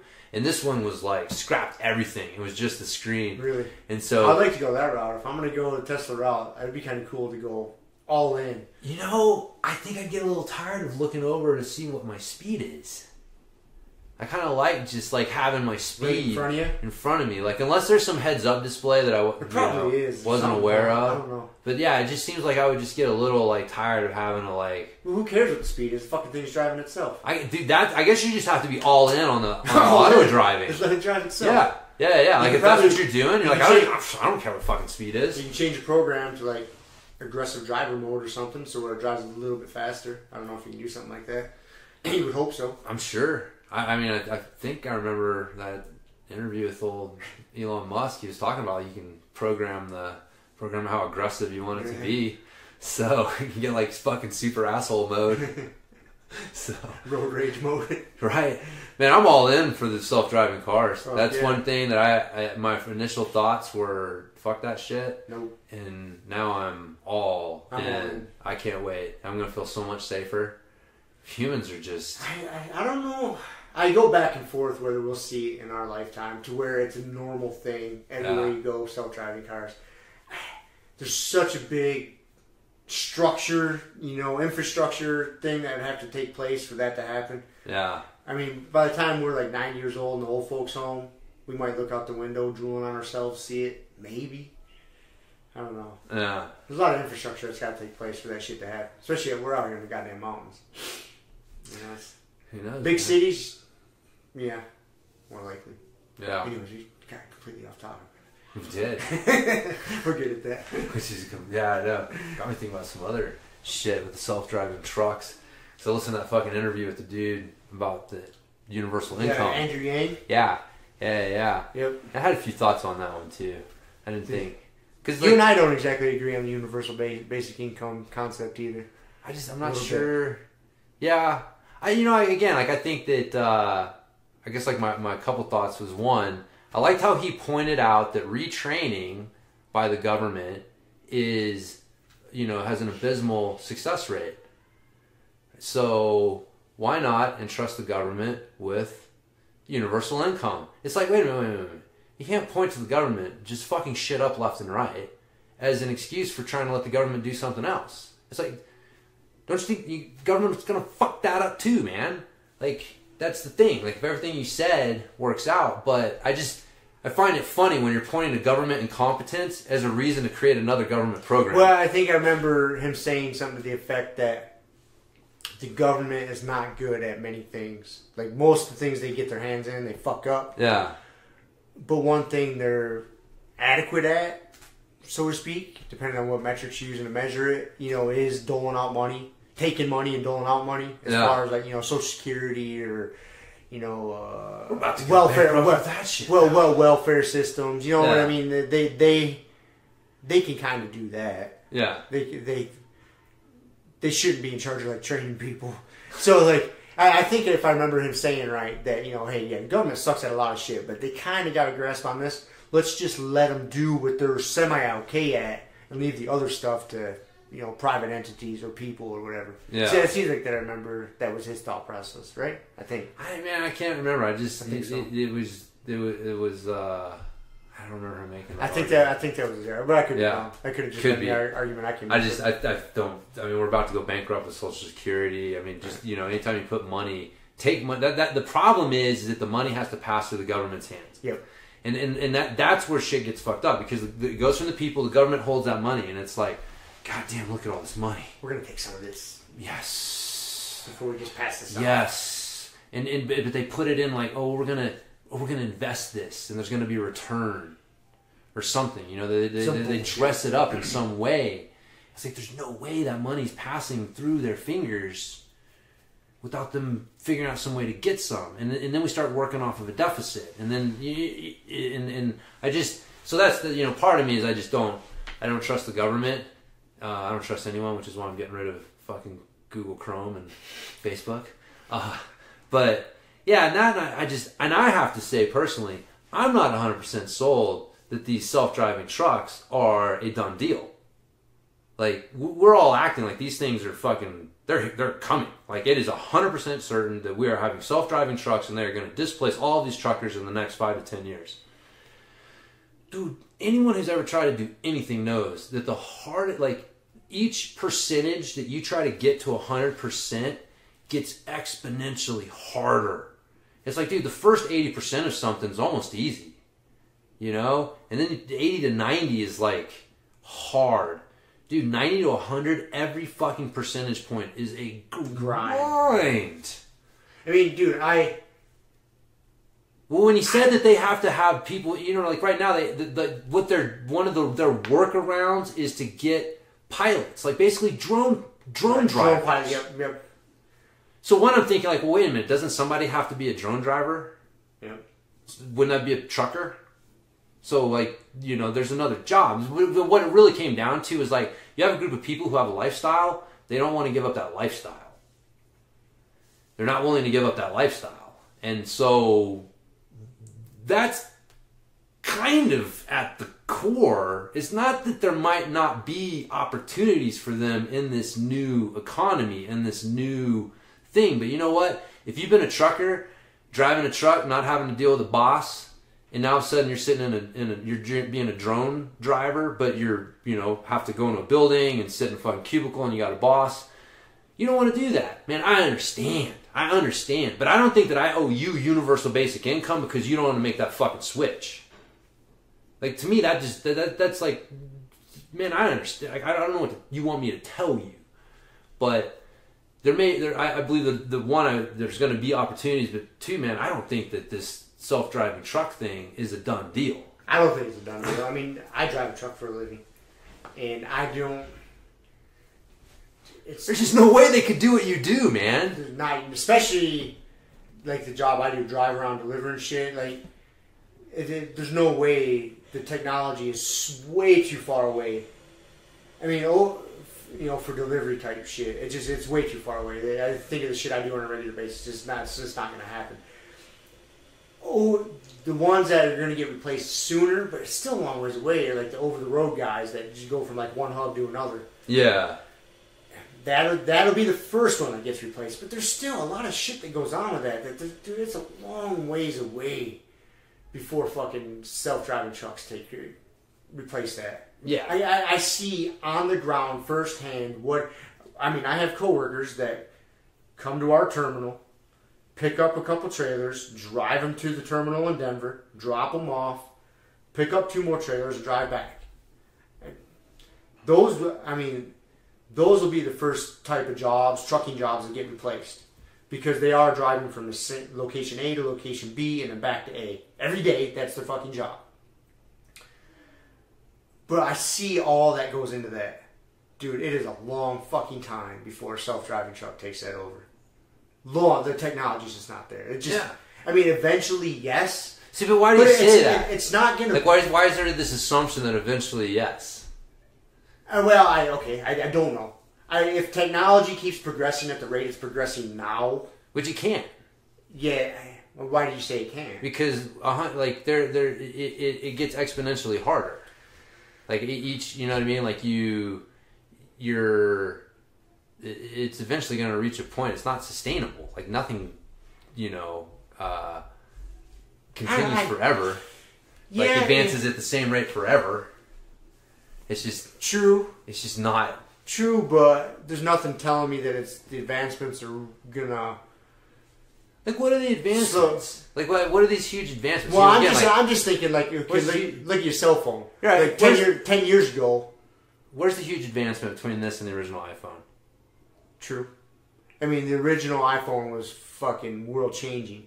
Exactly, but that's just it. But like, the technology got to that point. But to where we're at now from the original iPhone, yeah, there's been advancements, but it's not like the big jump from flip phone to iPhone to where we're at now. Yeah, I see what you're saying. Like, the technology advances to a point, and then it's like it's hard, but there'll be another breakthrough. Like, that's the thing. There'll be another breakthrough. Yeah. But anyway, so okay, I guess I can concede to that. So maybe this shit will get replaced. I mean, those would be the type of jobs that get replaced if that happens, if the technology gets to that point. But man, there's got to be some big jumps, like, because I see what goes into all that. Yeah. Dude, we're so far away from that. We are. So far away from that. And people are talking, like, oh, millions and millions of people are displaced, and geez. See, that was, I thought it was a little bit of the sky is falling. That's what it is. Like, it's so far away, dude. And we're acting like it's a done deal kind of thing. So, which again, I'm not saying it's not. We need to think about it and have a contingency plan or whatever, but like this acting like, man, self-driving trucks are going to be here in 5 years and it's going to displace all of these truckers and we've got nothing else to do with them and we got to figure something out because they're going to start fucking rioting and doing crazy shit. Yeah. So we need to give them a universal basic income. You know what I mean? I still kind of like the idea of that society, I don't see that happening. Yeah. Like this fucking downfall of society because we got self-driving trucks. Yeah. And self-driving cabs. People adapt. You know what I mean? No, exactly. People adapt and learn and grow. Yeah, but it's not like we're just going to wake up one day and all of a sudden there's a million self-driving Ubers out there taking us wherever we have to go. Yeah. And so taxi drivers are out of business. You know, delivery guys are out of job. Like, it's not going to happen like that. At least I don't think so. I mean, I'm not a fucking expert, but there's so many advancements that would have to come for that to happen. Yeah. I just don't think this idea that we can replace humans, because something else I was thinking, like, you've got your, like, you know, we realize that we're not, our brain, how we think isn't just our brain, like our gut's connected to it, right? Or the valgus nerve in the heart has some, you know, connection to the stuff, and it's like, so we're not just our brain either, like how we calculate the world.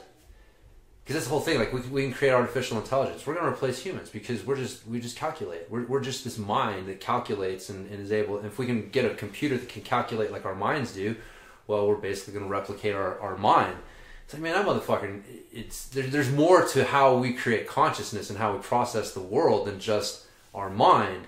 And so, man, driving a truck, you know, there's like things that there's just like gut things that that you can't necessarily fucking put into a computer program. So anyways, I don't know. I think we're in this time period where we're seeing these really cool advancements, but I feel like what we're seeing is that 80%. Like, that's where we're at. We're seeing that first 80% of the advancement of technology, and it's like, fucking A, look how fast we came and how far we've made it. It's going to keep like going like this forever, and it's like, no, man, it's gonna have just to like slow jiu-jitsu, down. like white belts. Yeah, this, you know, eventually we're gonna hit the blue belt blue stage. Yeah, that's kind of where it's at, possibly. You know, is we have these advancements, just like a white belt, learning all this cool shit, and then you get to blue belt, and you don't start learning. You don't keep learning at the same rate. Yeah, your improvements get smaller and smaller and stretch out over a greater period of time. Yeah, it's kind of the same idea. That's all, in my completely unprofessional opinion, but seems legit. I don't know. I still like the universal basic income idea. Yeah, I don't. My problem is I still don't think. I think that there's going to be more people who are motivated. Like we think that there's a. I don't know how to put this. Like, there was a good what was it, the Twitter reporter guy had a good point. He was talking about, like, man, when I was, you know, a skater and I'm working at a burger place and all I want to do is skate and I'm working like, you know, $10 an hour and I'm making like my time's worth more than that now. Yeah, exactly.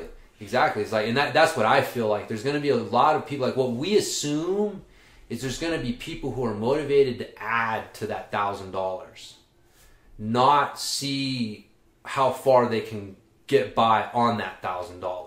And how little over that they have to do to get by. And so, you know, if you don't even have to hit that $1,000 mark and you just have to put out enough effort to get another $1,000 to pay your bills each month, well, like, you know, what are you doing with that time?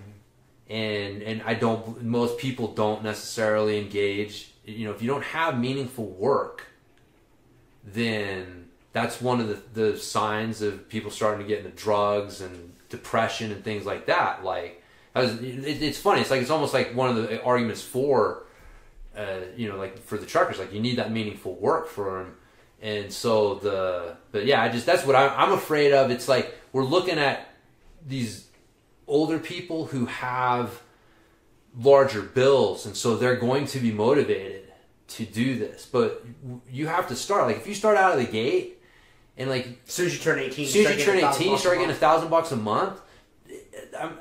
That's where I'm afraid. I'm afraid like it's what we're gonna see is the impact in the previous generation. It's like social media, right? Like we're realizing in this generation coming up now, like, oh, wait a minute, we fucked some shit up with this. Like that's what I'm afraid of. It's not the fucking 55-year-old trucker who gets the $1,000 and it helps him pay his bills. Like I'm okay with that. It's the 18-year-old kid who decides I'm not gonna get that job, or I'm gonna take this other job that doesn't pay as much but doesn't demand as much, so I'll have more time instead of challenging myself in developing the life skills and the mental skills that you need to be successful, because eventually you're going to have those larger bills. But if you didn't, I don't know, like, man, when you're 18, $1,000 is a lot of money.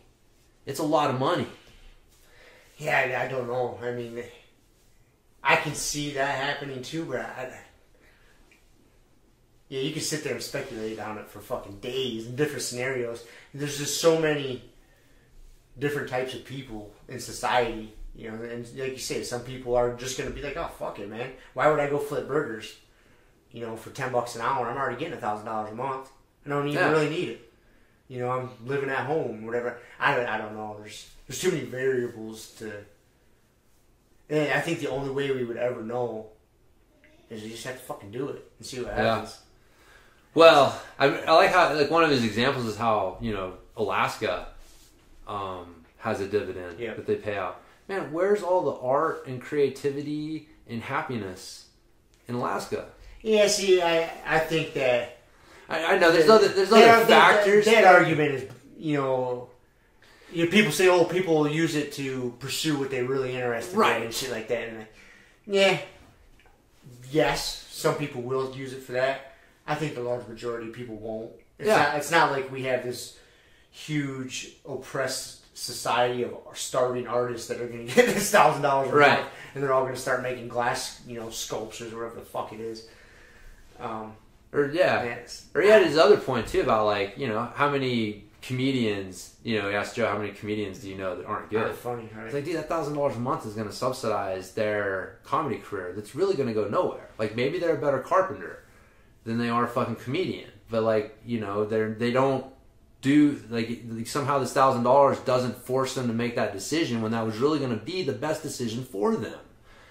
And that's in my mind, that's some good points that you have to consider. You got to consider all of them, and I think it's what would happen to a lot of people is you get adjusted, you say you get a raise at work or whatever, even if it's you take a new job and you get a significant bump in your income, you get adjusted to that pretty fucking quick. Yeah. It's amazing how fast you get adjusted to, a big bump in your income. And you go, let's just say, for example, you start making that extra $1,000 a month. So that's, what, an extra fucking $250 a week. It don't take much to eat that up. All of a sudden you get a new car payment, or you do this or that. You know what I mean? Yeah. And all of a sudden you're right back to where you were. You just got maybe a little bit more material shit. You know what I mean? People get adjusted to shit pretty fucking fast. Yeah. You know what I mean? I think that's where a lot of people would end up. It would just be like getting a little raise at work, and next thing you know, they got this extra little bill, this little bill, and then they're right back to where they were. They didn't save any more for retirement or whatever the case may be. They don't have a rainy day fund set aside, so when shit goes sideways on them, no. They just took on some more bills, and next thing you know, they're right back where they were. Yeah. I think that's where a big majority of fucking society would fall. Yeah. That's my speculation. Yeah. I just, overall, man, I think that you can find individual cases where, again, if you want to, do something where you're, a program, this is the problem with welfare programs in general, is it tries to treat everybody equally when everybody's not equal. Everybody deserve equal help from the system. But, you know, like some people deserve less and some people deserve more. But the people that deserve less, you tell them that they deserve less and they're going to get pissed the fuck off. And like, you know, what do you mean? And you give more to some people and people are looking at it from the outside going like, well, why are you guys spending so much money on this person? Like, that's not fair. And so what you got to do is keep everything even. That's like one of the reasons the homeless problem is such a fucking thing, because you can't invest the money that you need in the people that actually need the fucking help.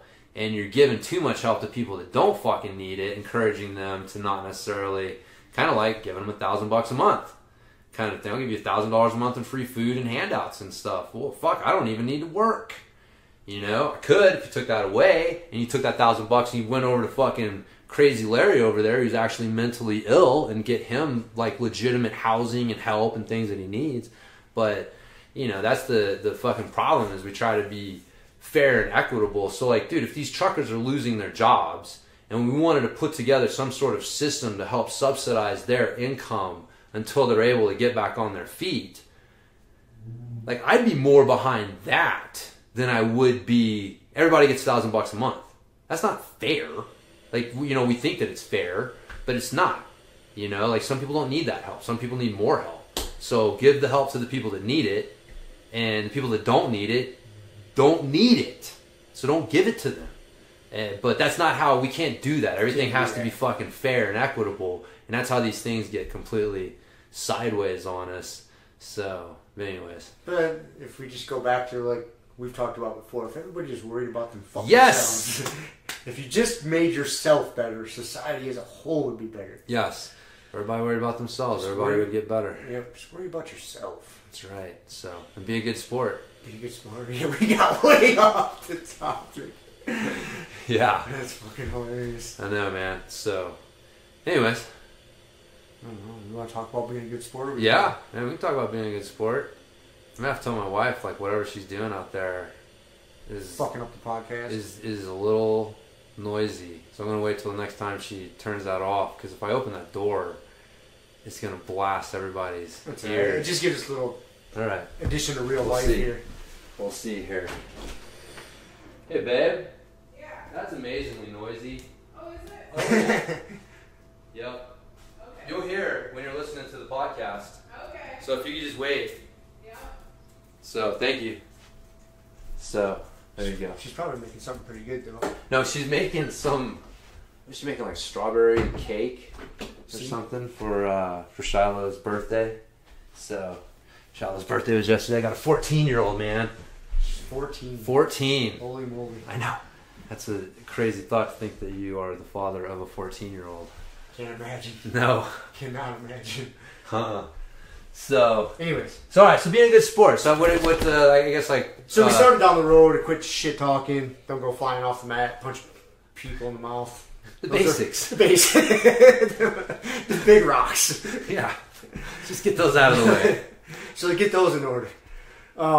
You know, another thing I think about when it comes to it, you know, lesson I remember learning early on.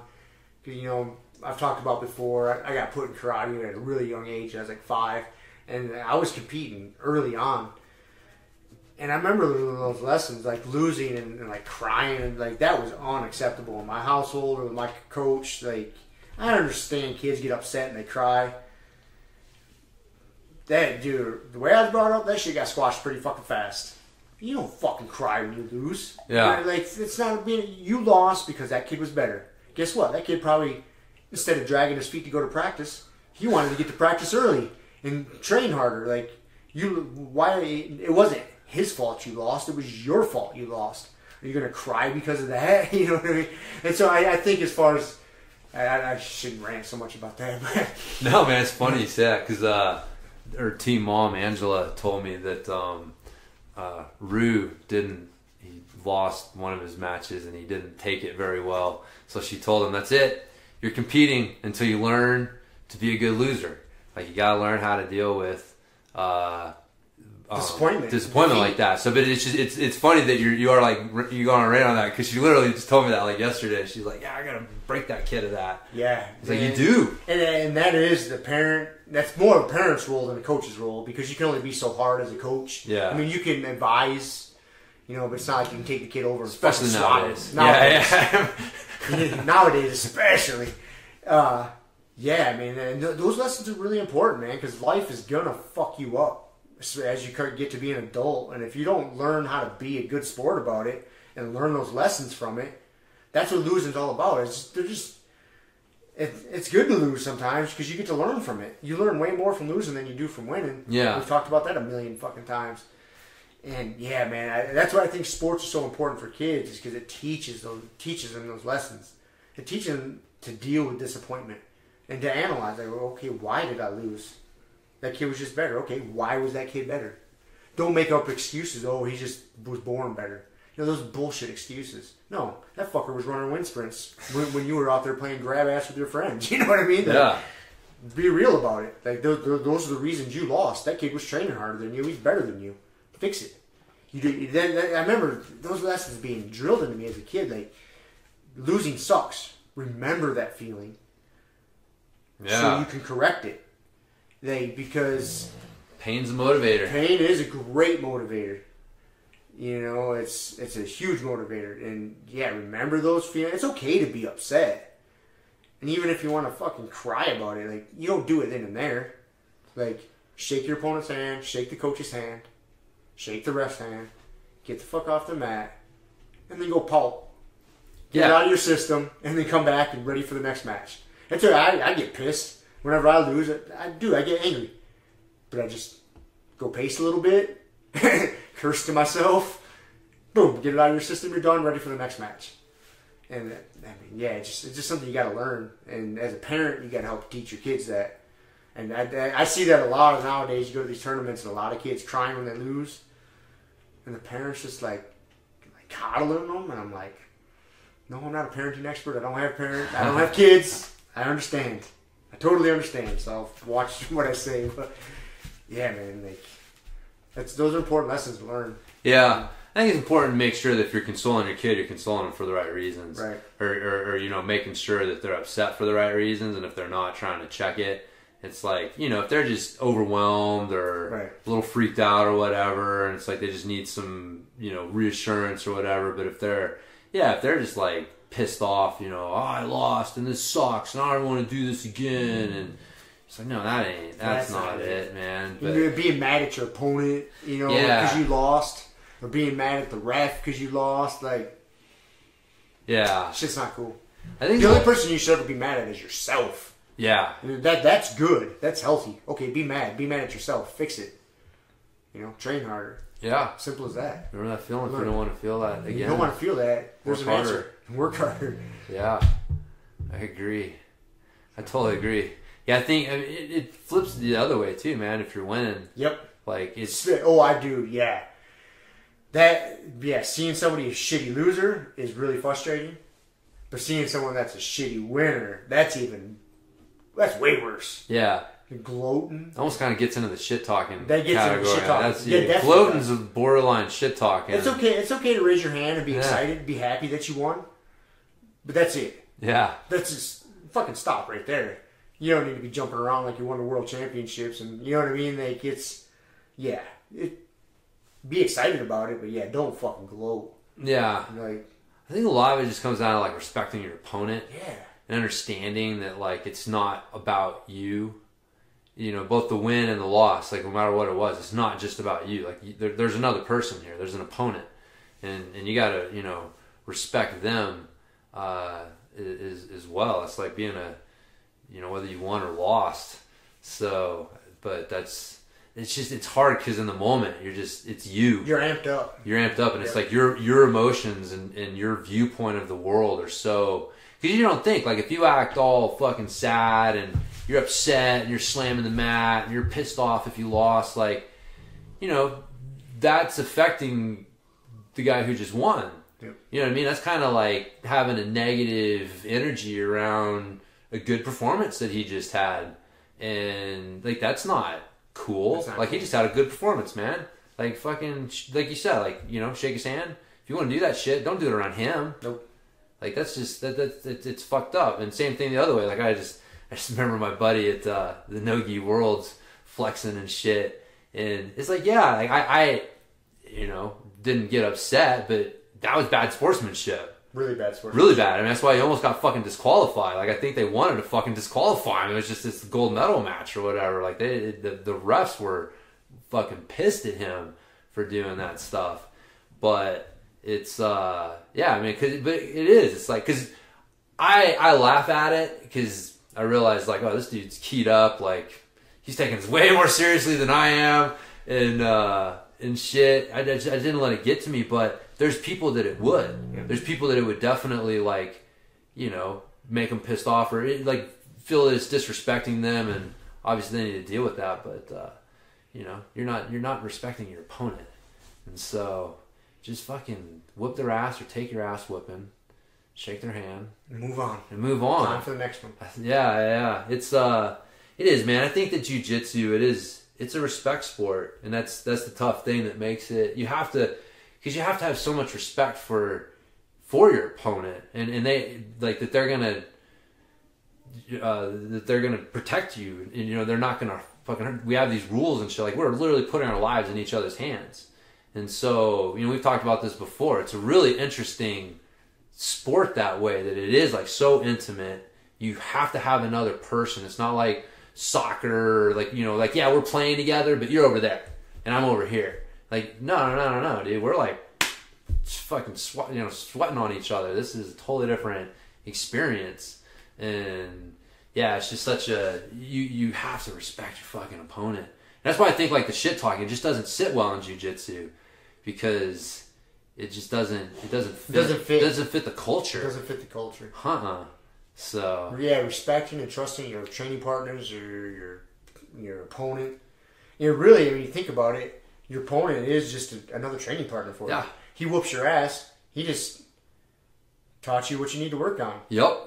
Oh, he fucked me up here. Oh, cool. I need to fix that.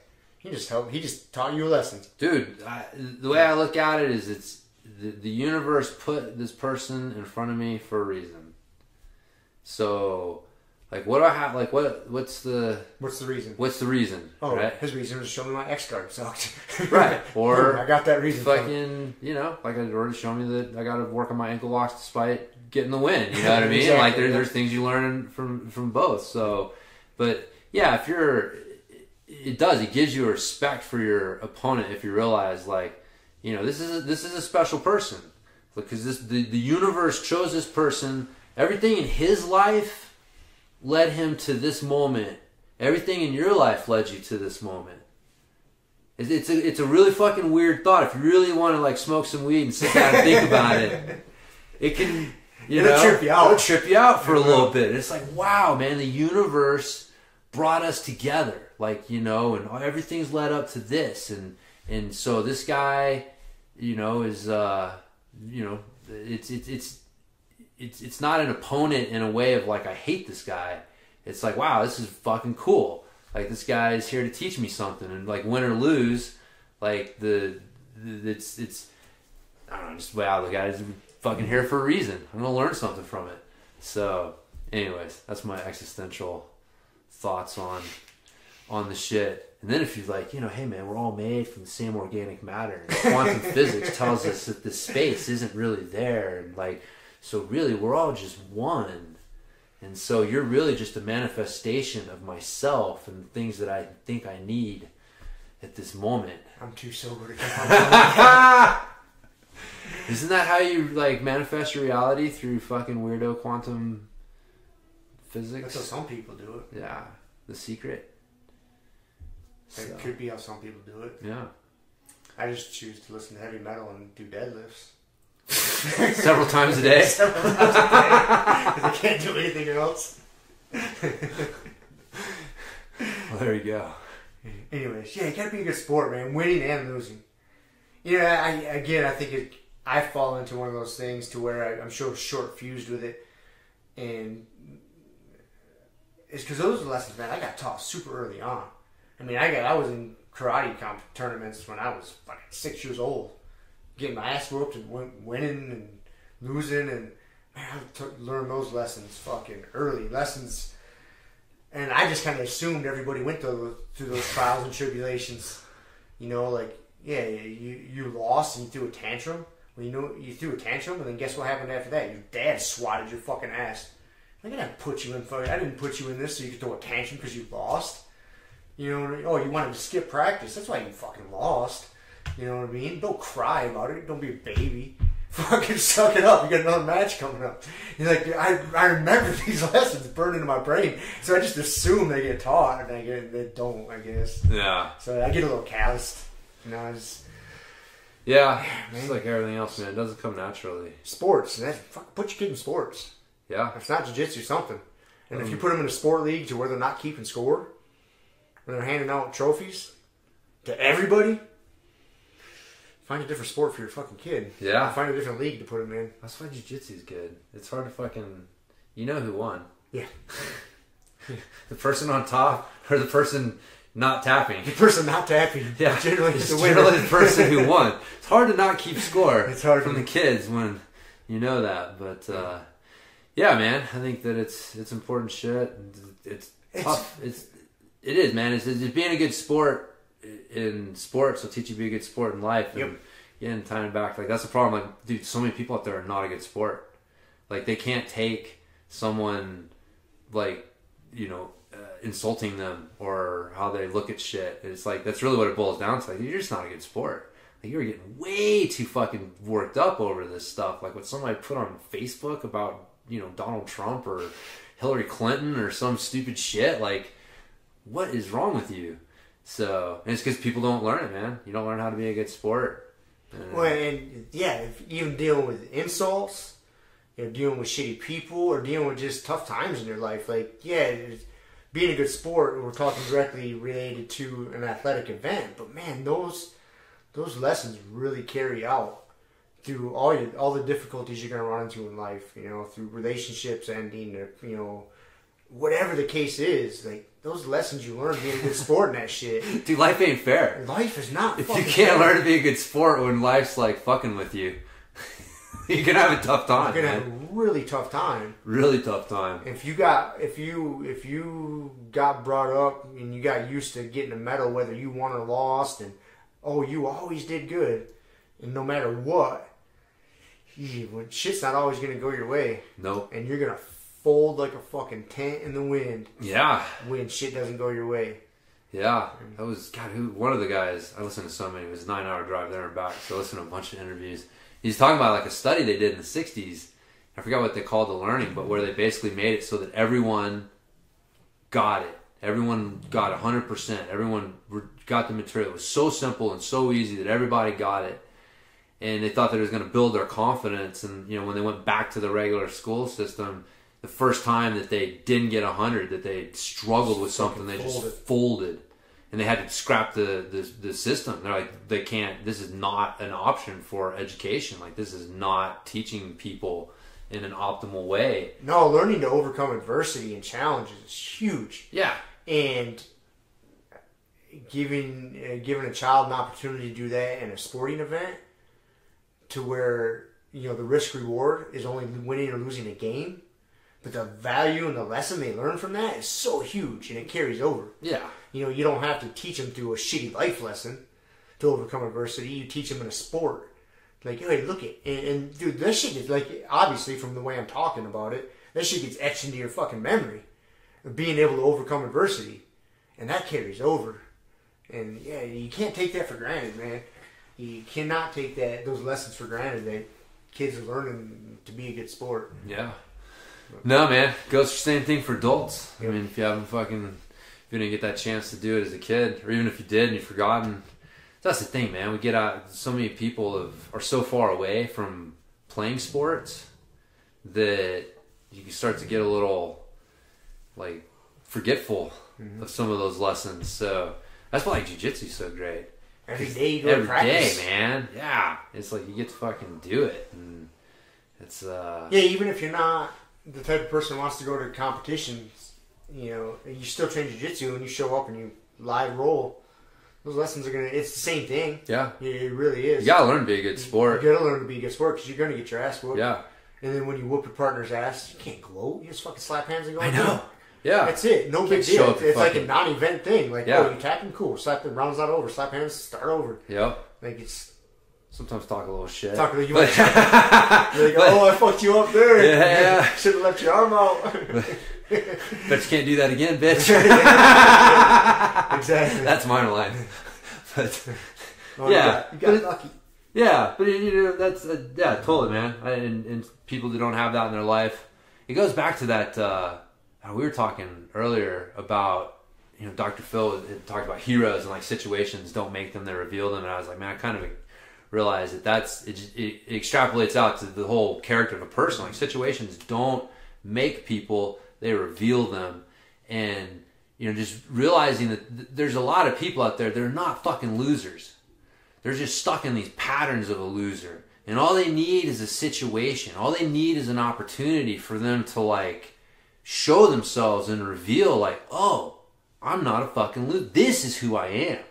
And like that's what I think is like so, any sport, everything can do it. But this being a jiu-jitsu podcast, obviously we're fucking super biased towards the power of jiu-jitsu and the struggle, the long-term struggle that you undertake that first day that you walk in and you tie that white belt around your waist for the first time, and that it allows you an opportunity to reveal that you're more than a fucking loser. And yeah, man, like that was the thing with Fight Club. Like our best fucking talent is just being wasted, because they're just asleep in these dead-end jobs, and it's bullshit. So, gotta fucking wake up that human potential. It's not with universal basic income. It's with fucking universal basic jiu-jitsu. That's right. That's what I'm gonna run. My platform is gonna be jiu-jitsu for all. Universal basic jiu-jitsu. Basic jiu-jitsu. That's the name of our school right there, buddy. Universal basic jiu-jitsu for everyone. Robin James, 2022, or whenever the fucking. I don't even know. That's not even. We can run that year. I guess so. We might win. Run for something. So, yeah, that man. might be a good place to end it. I think so. Universal basic jiu-jitsu. Yeah. That's what we all need to be working towards. The world will be a much better place. Agreed. Teach people to be better sports. Agreed. So, cool. Here we go with that. Call it a wrap. All right, buddy. See you guys later. Yeah. Thank you for listening to the Grumpy Guy BJJ Podcast. Thank you all for listening. You can find us on Podbean, Apple Podcasts, Spotify, and wherever else you listen to podcasts. Please make sure to subscribe and leave us a review. It really does help and will allow us to keep putting out episodes. If you have any questions, comments, or ideas, hit us up at grumpyguybjj@gmail.com. Also, go to our website, grumpyguybjj.com, and get signed up for podcast updates and get our free BJJ Improvement Starter Kit. That's it for now. So get on the mat, train hard, and talk to you all next week. Down clown with a permanent rep, a hermit now, boom. Doggy stool, foggy, cool, got a froggy outside Molly dude. Melancholy Daisy dude, hanging by the lace of their shoes. No trace of the tools, shaped in your face, fuck the rules. Snooze, you lose. One eye always open, in times two, no clue, but soon a brief monsoon might give you a view to choose. Stay tuned, include, won't conclude. To the end is near, beware there's consequences for what you do. To me, demon, a devil of many levels, I keep on feeding for several of them rebels. Me, myself, and I. Me, myself, and I.